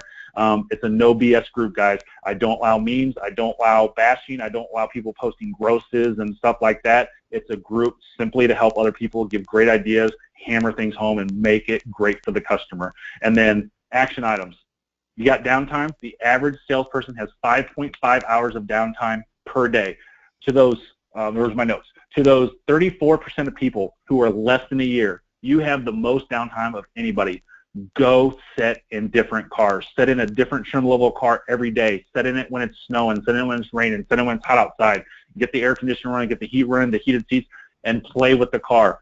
Great news, when you're out there, you're going to run across an up. Somebody's going to walk up to that car and open it and get the living crap scared of them because they didn't see you in there.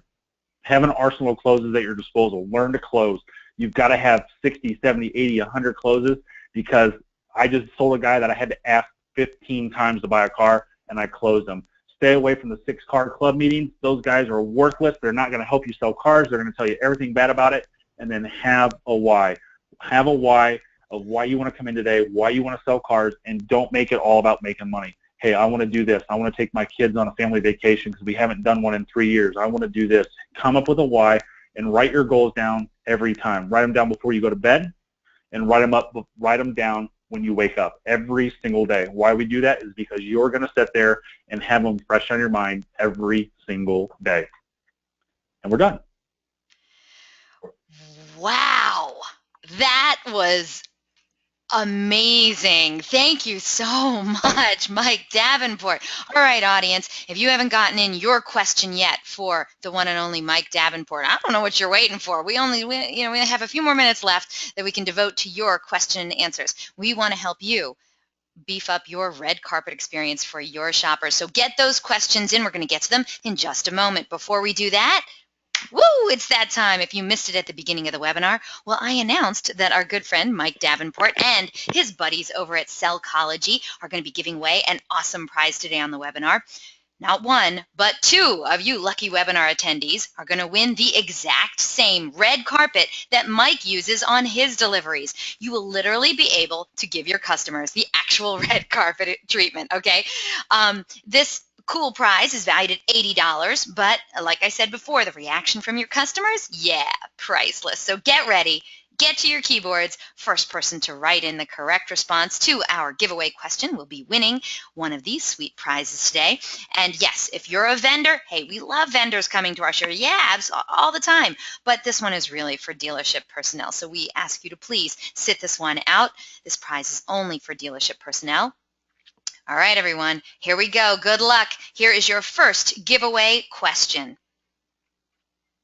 According to a recent study by AutoTrader, out of 4,000 people, how many prefer the current car buying process? Wow, I thought this was a hard question. Everyone got this one right. Oh my gosh, almost everyone. Yes, the correct answer is 17. The very first person to write in that correct answer? David Sharp. Congratulations, David Sharp. It's been a while since you've won something on my show, but here you are winning. You're a winner today, David Sharp. Write on in. Let me know the dealership and, of course, your mailing address so we can get our good friends over at Cellcology to send out that red carpet over to you. Now, David Sharp, you can sit this one out, my friend. You are already a winner today, but don't worry, audience. We have one more prize to give away. So get to your keyboards. Good luck, everyone. Here we go. Your giveaway question is, according to AutoTrader, what % of car shoppers will be using multiple devices to shop for a car within the next 4 years? Wow. I thought he skimmed right over this, but man, you guys were really paying attention. The first person to write in the correct response, which was 80%, is Kevin Reed. Kevin Reed. Yes, Kevin Reed. You are our winner today. Kevin Reed, writing down your name. All I'm looking for is the name of your dealership and, of course, a mailing address. So Kevin Reed, David Sharp, congratulations. You're our two winners today. Of course, we have to thank our good friends over at Cellcology for giving out such a cool prize, and thank you, Mike Davenport. And, hey, I know the rest of you didn't win today. It's okay. Guess what? We give away cool prizes every week, so come on back. And who knows, that might be the day you win a cool prize on a DealerOn webinar. Thank you so much. Now, David Sharp is from the Elliott Auto Group. Kevin Reed is from Leglue Nissan in Alexandria, Louisiana. And Mark wrote in, if I came in second, can I get a red throw rug? Mark has an excellent question. I don't have an answer to that, but I'll tell you what, we got answers to lots of other questions coming to you from Mike Davenport. Mike, are you ready for this? I'm ready. All right, let's get to that next slide.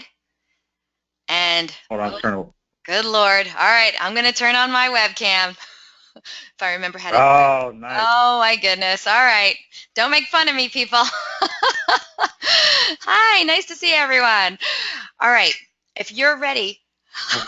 Oh, Davenport, you're so funny. I'm excited. Right. Your first question, Mike Davenport, comes to you. Where are we at? Are we on this slide? Yeah, the one with your pretty picture on it. Oh, okay. And all your contact information, all right? Okay. All right. So your first question comes to you from Isaac. And he says, hey, Mike, thanks for being so active in the sales group. How can I manage/organize my day to be more productive as I sell more cars? Now, this is interesting, Mike, because when you tell me all the things that you do in a day, I'm kind of like, how does he fit all that stuff in there? I mean, you're even taking people on 20-minute test drives. So how does someone like Isaac and like the rest of our audience, how do they be as active as you are? I mean, does somebody else take them on test drives for you? Does somebody else do any of the sales stuff for you? Does somebody else send out your emails for you? Now, you know me. Do you think I'm going to let anybody control my destiny? Heck no. So the answer is I break everything down in 15-minute intervals. That's how I look through my day, is do everything in 15-minute intervals, because if you break it down in that short of time, it allows you to do things.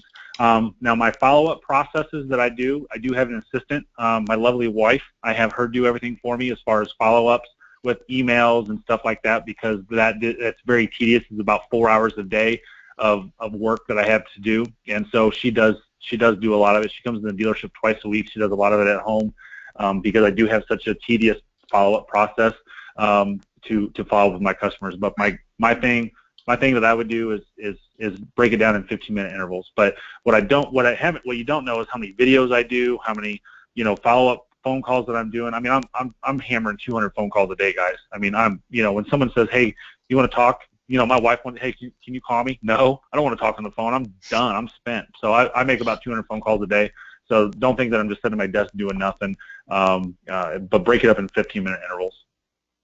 All right, Isaac, I hope that helps you out. If you have a follow-up question, hey, right on back in. We're ready for you. Okay, next question. That's not really a question. Sean wrote in, I can't wait until March 21st, Rockstar event. He's going. All right, so just to let you know, at least All one right. of you is That must be Sean. That must be Sean. That must be Sean Martin. It is Sean Martin. Oh my gosh, that's I great. love it. Yep. I love it. All right.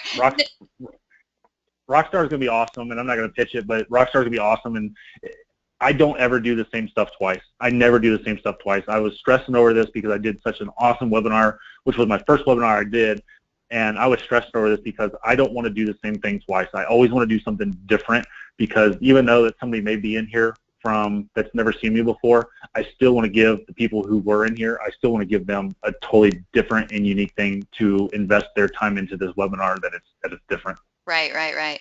Okay, okay, next question comes to you from Brian. He says, Mike, I demo for the first 2 to 3 miles of my 11.3 mile demo.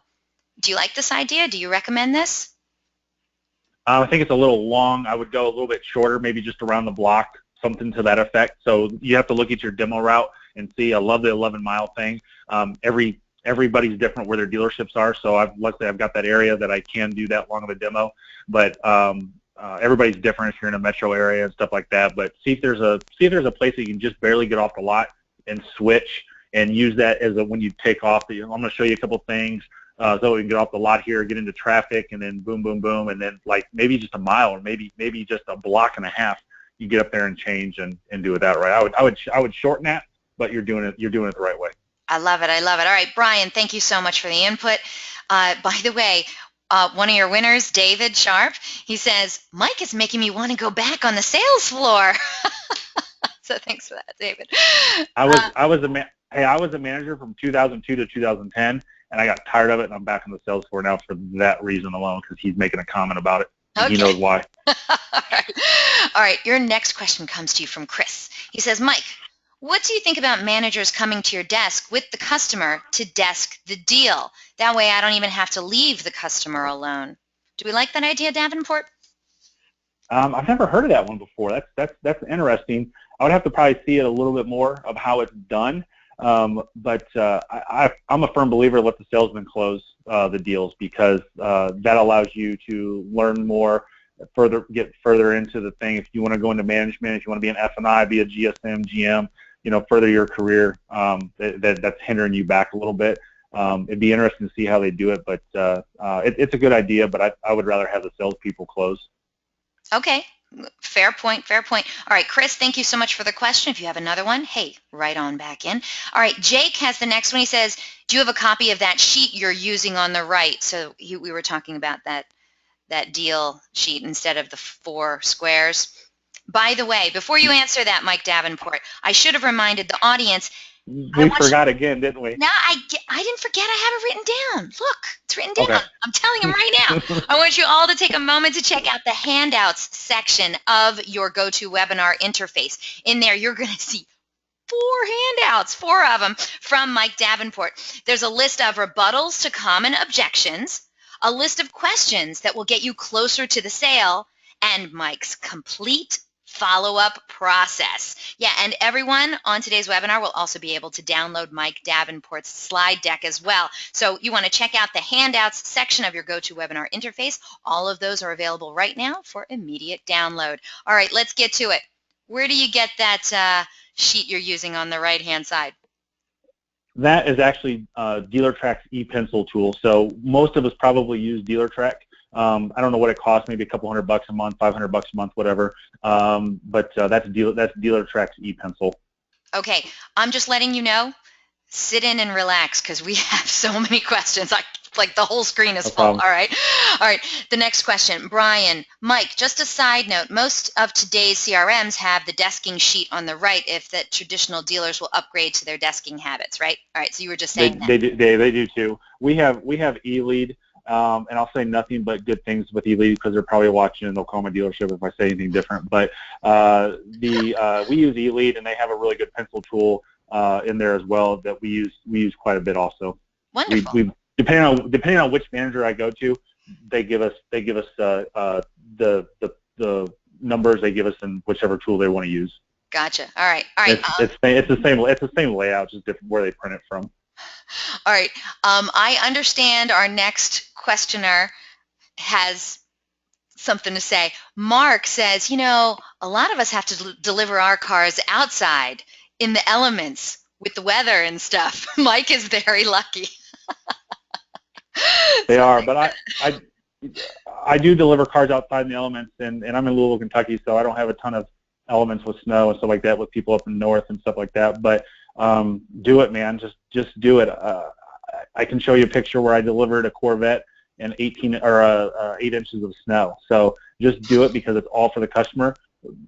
You know, ad lib with it, have fun with it. If it's raining, get an umbrella, whatever the case may be, and just do it, man, because it's for your customers, and it's gonna make them remember you, because they're gonna remember the dealership if they had a good experience.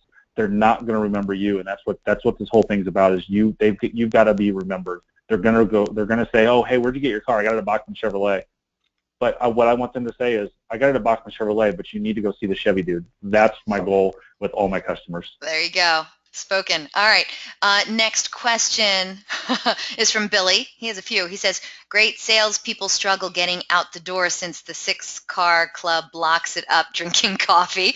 And then he wants to know, where does Mike keep the $2 bills? In your desk, in your wallet? Where do you keep those valuable things? I keep them in my desk. The desk is locked up. I work for a good store. Nobody's going to mess with them, but they're in my desk. And if for some reason, if you have closing tables or whatever the case may be, you know, keep them in your car and go out there. I also make everything up in a packet, so that way when I go do when I do have a delivery, I've got everything in one envelope, and I just run and get it done. Ah, okay. Hey, okay, so this next question comes from Fred, and I'm sure Fred is asking a question that I think a lot of people at different dealerships would like to know.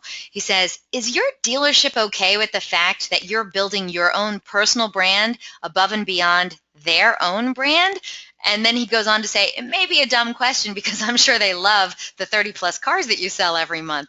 So, I mean, do they tell you, hey, it's okay to build your own personal brand? They don't have a problem with it. Yeah, you know, every dealership is different, and I didn't ask permission. I just did it because a lot of times, and I had this conversation on Facebook today. I had when I first did it, they're like, yeah, bring it to me, let me see it, we'll go from there. And I already know what they're going to say. They're going to say, no, we don't want you to do that, blah blah blah, because they don't know any better. They don't know what it can do for their store, for their company, because all they're going to worry about is thinking, hey, what if he leaves? But you know what? What if I stay? What if I stay with your company for a long time and build a brand that I create a loyal customer base that wants to come back to me, that I always follow up with them, and better than anybody else out there? And that's the key. And I haven't done anything with Digital Dealer, but that's probably one thing I'm going to talk about is I'm going to try to speak with Digital Dealer, and that's one thing that's going to be my session is allow branding with your salespeople, because I think it's so strong. If the salesperson does it right, you know, don't be a dork on internet and post drama when you're promoting the dealership. You know, think of it as your own company. Right. All right. Fred, thank you for asking that question, Fred. Next question for you comes in from Patrick. He says, I've been in the biz just over a year. Where should I start when buying all this marketing paraphernalia that you have? Do you have like one go-to company and they're like, hey, check this out, Mike Davenport, I got this now? I mean, do you have one place that you stop and get the pens and the signs? Like, is there one-stop shopping for you, or you just shop and you find something that you want and you don't care what company it comes from? No, I've got, unfortunately, not one company does everything. I've got a lot of companies, and I try to find good products that's going to last, you know, good pens, stuff like that. So no, I've got a lot of different companies that I use. I wish it was one-stop shop, because it'd be simple, and it'd be a business idea that I could start, because it'd make it simple. But if you get in my automotive sales group, I'll post where I get everything from. And also at the Rockstar conference, I'm going to give everybody who's in person, I'm going to give them everything that I get as well. But in my group, I can post it, because it's about 7 or 8 different places that I get everything. Wow, 7 or 8. Jeez Louise. All right, Patrick. Better get those tickets to the Rockstar Automotive Conference, I guess, huh? Okay, Mark wants to know, who is taking the pick? Now, I know I heard you say that you do it on your Apple Watch. So what do you have, a tripod set up and stuff? Is that what you're doing? Or do you have somebody like, hey, can you take this picture for me? No, I have a tripod set up, and this is my mini tripod because I was going to do something different today, but I've got this little thing here. If you're watching on webinar or watching on the webcam, this will hold my phone in there just fine. And I don't want to do because I don't want to hang up on anybody, but you can put it in there and it'll stay steady. And I have a normal size tripod that I put it on, and then your Apple Watch you can control your shutter on that, and it takes 10 pictures at one time, and I get my best picture out of those. I got you. All right. Thank you so much for the great question, Mark. Okay, next one comes from David. He says, you've come up with so many great ideas, Mike. I'm curious, how many other sales folks at your store do any of these? Have they come up with their own ideas and implemented them as well? If you're watching on webcam, that's how many people of 23 salespeople do it in my store, with the exception of me. And the answer, if you're not watching on webcam, it's 0. It's amazing. It's amazing to me that we have salespeople. I told all the sales guys here, every single sales guy here, that I'm having this webinar. You need to be in it because I'm going to talk about the most stuff that you probably hear me talk about, or maybe more detail oriented and structured and stuff like that. Because a lot of times I'm talking with these guys and it's a little bit of a rant and in the middle of stuff. Hey, I can't talk right now. I got to go. I try to help them out, and I would be surprised if any of them signed up to watch this webinar. It's amazing. 23 sales guys in my store alone. We have 70 in the company in one campus here. It's amazing. I bet none of them signed up. And none of them do even a little bit of what you do? I mean, I got one guy that sends out birthday cards, Christmas every once in a while. I don't think he sends out Christmas cards. He does birthday cards, and he sends out an email once a year to the customer. That's it. Okay, let me ask you this. Are you the only 30-plus car salesperson in the dealership, or are there more 30-plus car sales guys?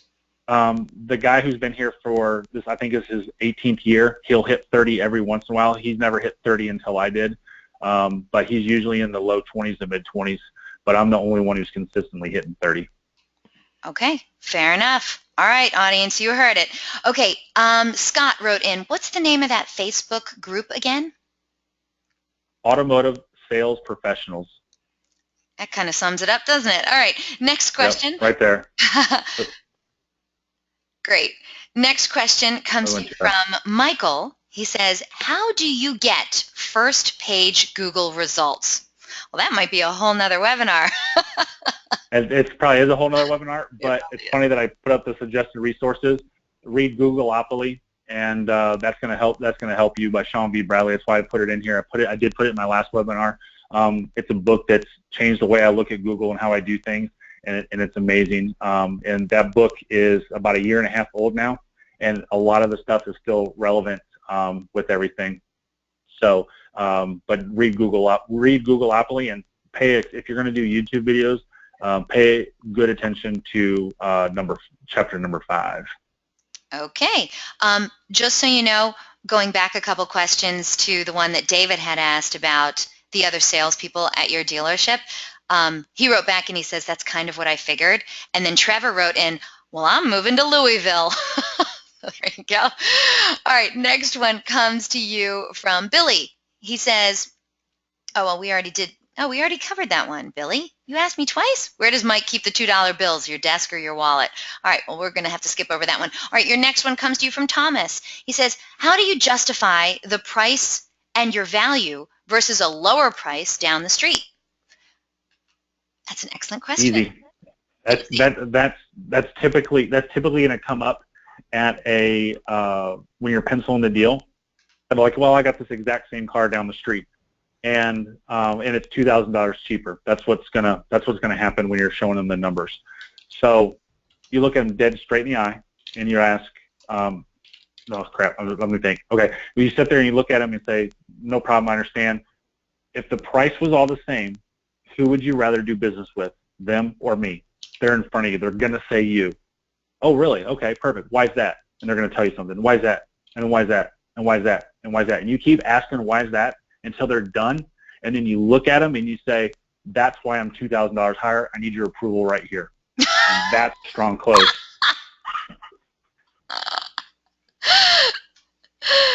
Thomas, did you get that? All right, Thomas, you got another question. You write on it, all right? All right, next question comes to you from Brian. Mike, I've said it in the past and I'll say it again. Thanks again for your persistence in improving salesmen's lives and being an advocate for our industry. Aw, so nice. Bri. Thank you so much. And as I've said before, I don't do this. I don't get paid to do anything like this. I'm not a vendor. I don't plan on being a vendor.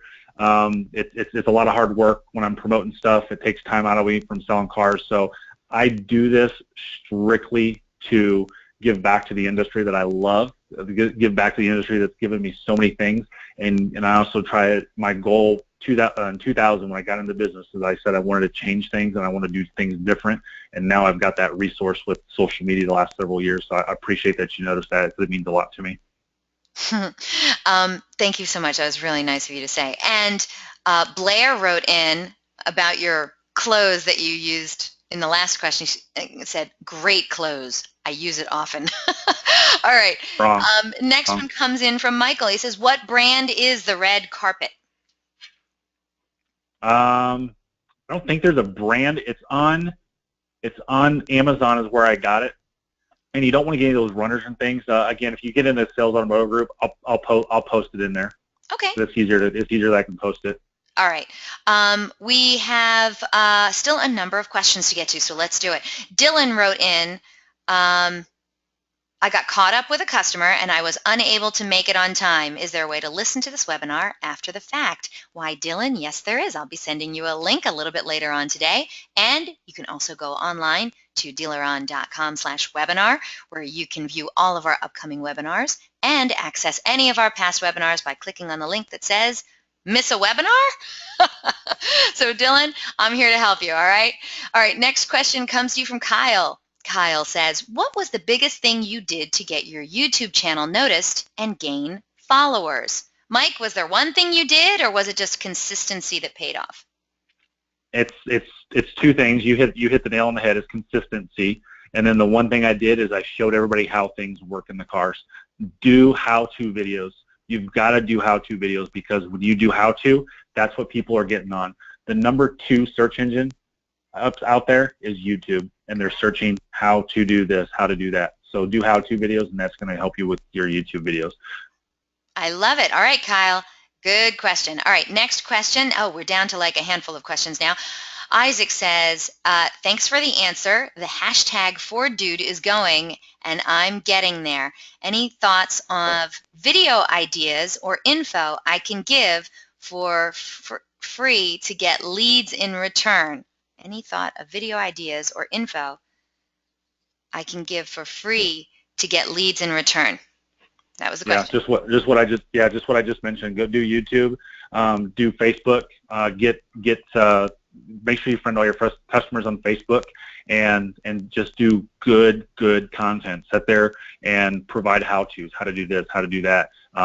Post a link to a YouTube channel. Ask them to make sure they subscribe, and then also call me here directly at the dealership. I can sell nationwide. Great. All right, Isaac, thank you for the great question. Next one, Mike, comes to you from Kellen. He says, wait a minute. I should really read these things before I start talking. He says, how much wood could a woodchuck chuck if a woodchuck could chuck wood? Ha, ha, ha. Awesome webinar, man. Knowledge basket is looking plentiful. I love it. I love it. All right. Thank you so much, Kellen. All right. Next question comes to you from Matt. He says, I'm looking forward to Kazoo. I believe he means Kalamazoo. What do you use for your content ideas and videos? Right here in my head. In the noggin? How I come up with some stuff, I have no idea.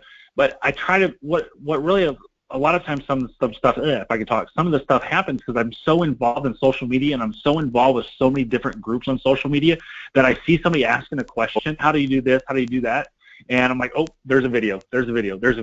And I go over and beyond.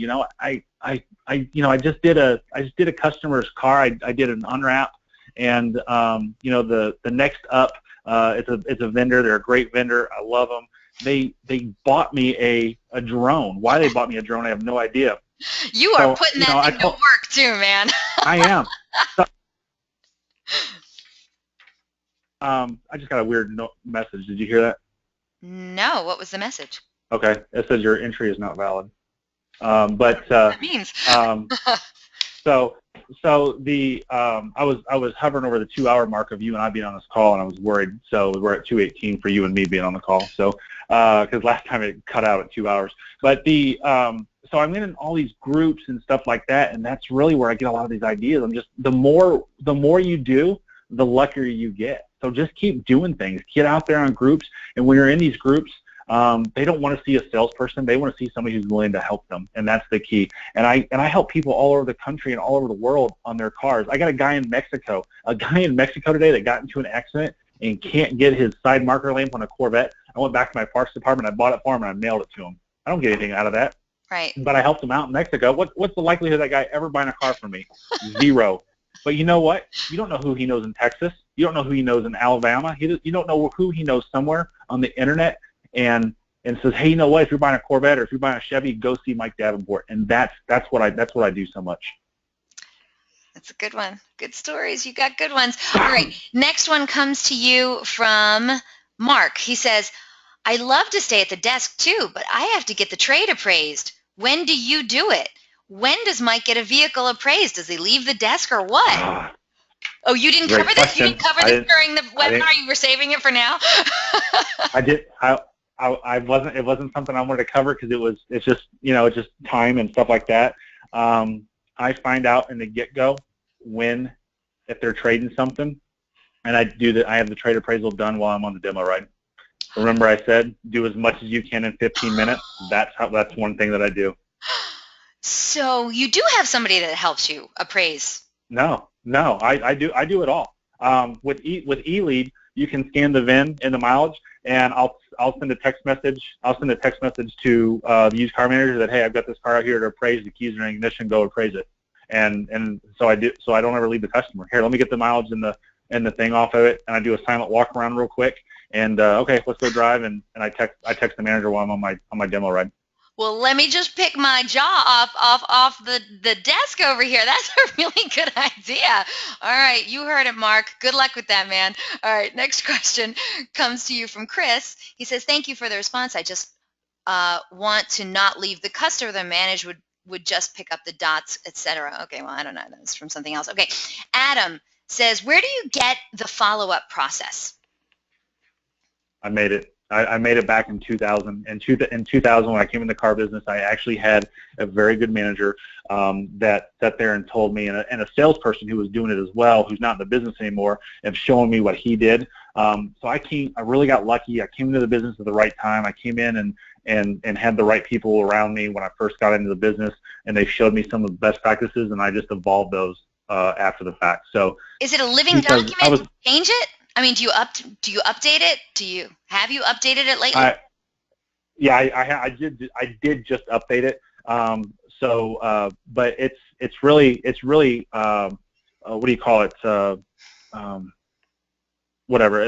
form. It's just a form letter, but I wrote it myself, and I just make sure that it doesn't sound like a form letter. Hey, I just want to follow up with you today. I want to make sure that, hey, Bluetooth working fine and blah blah blah. And that's what I do, and the responses I get back from those emails are amazing too, because so I get my customers to engage with me, and again, they know that I'm always here for them, and that's the key of the red carpet delivery is keep your customers engaged with you, because you want them to send you repeat and referral business. And like I mentioned earlier, over 70% of my business is repeat and referral. It's nuts. And I've been at this store for 5.5 years. I didn't realize it was that high. I mean, I think anyone would be pleased if it was 30%, but you have 70? Wow. That's the last 3 months. That's rolling average the last 3 months. The full year from January 1 to December 31 for 2015, it was 54%. So the last 3 months I'm up, and anytime that I tell you what my averages are, it's a rolling 3-month average. Right. But if at the year, I'll tell you what the year is and whatnot. But right now it's 70%. It's amazing. Repeat referral and finding my own business. That's incredible. Okay, Shoot, I was just about to tell you we're down to our last 3 questions, and then like 3 more questions just came in. So here we go. Oh, Thomas says, what do you think about getting red ropes to go with the red carpet? Thought about that. He must be on Amazon checking already. There are some velvet ropes to do it. I think it's too much work. So it looks really, really cool. I almost bought them. They're like $20 or something like that. But I elected not to because I thought it was really, really cool. But you got to store this stuff. You got to keep it somewhere, and so inside the dealership. So I didn't do it for that reason. But it's a good idea. But I didn't do it. If you do it, show me pictures and prove me wrong. Again, I'm always willing to be proved wrong. Go, so Thomas, tell me go. how awesome it works, and that your customers love it better than just the red carpet, because then I'll go out and buy them, because I did think about it, but I just didn't do it because of storage and what I mentioned earlier. Got it. Okay. Michael has a question for you. He says, any book recommendations for branding?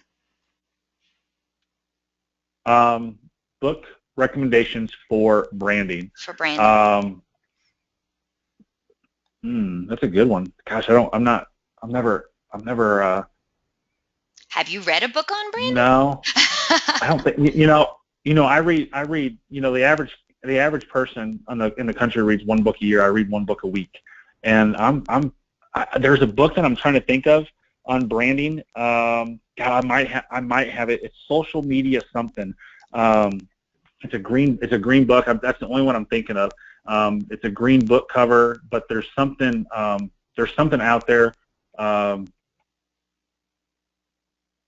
There's a green book cover out there that I did read, and I can't remember what it is. Yeah, I can't remember. I'll figure it out, and I'll let you know.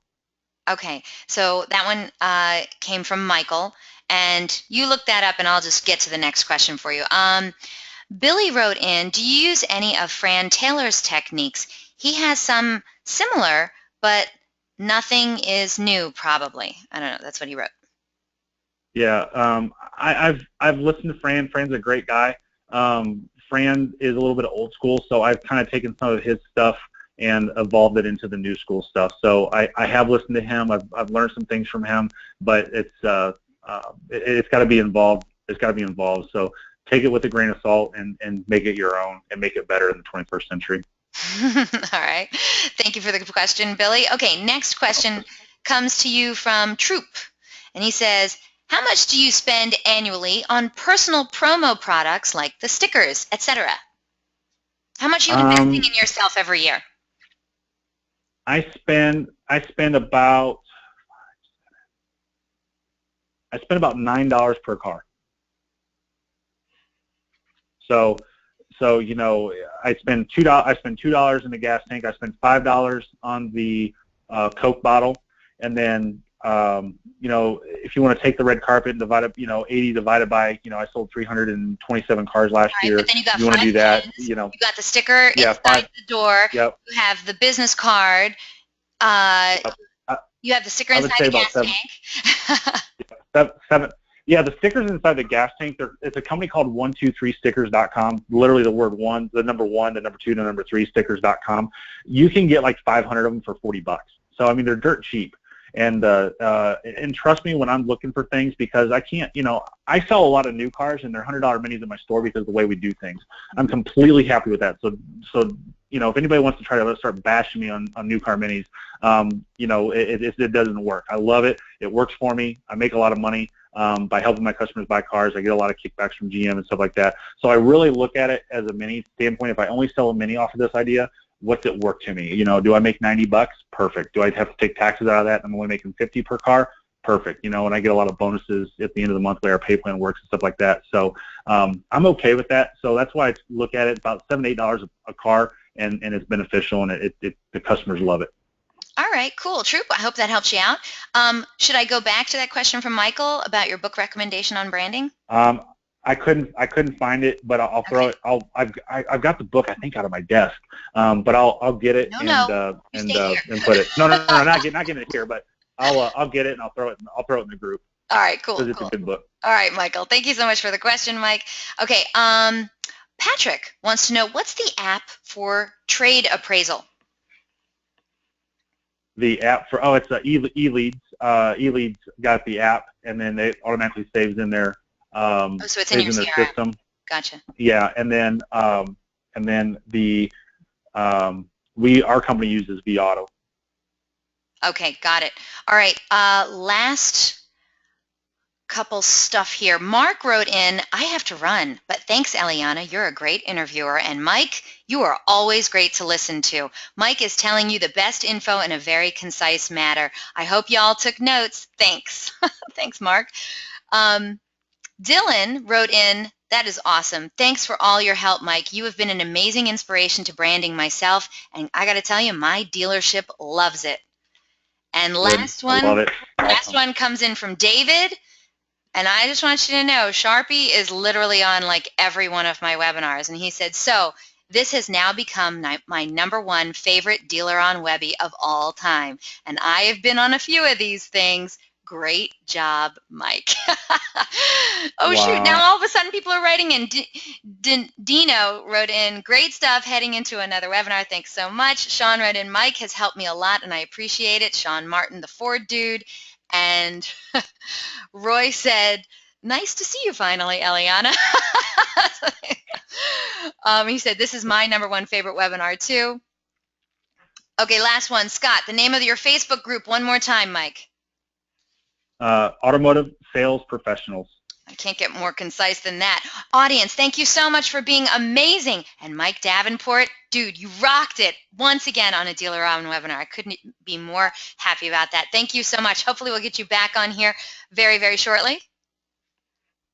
Absolutely. I'll be back with no problem. Thank you so much. All right, let's close this thing up. You want some more information? Go check out DealerOn.com/webinar and access any of our past webinars and also register for some of our upcoming webinars. Don't you go on me, Mike. I need your slides still, okay?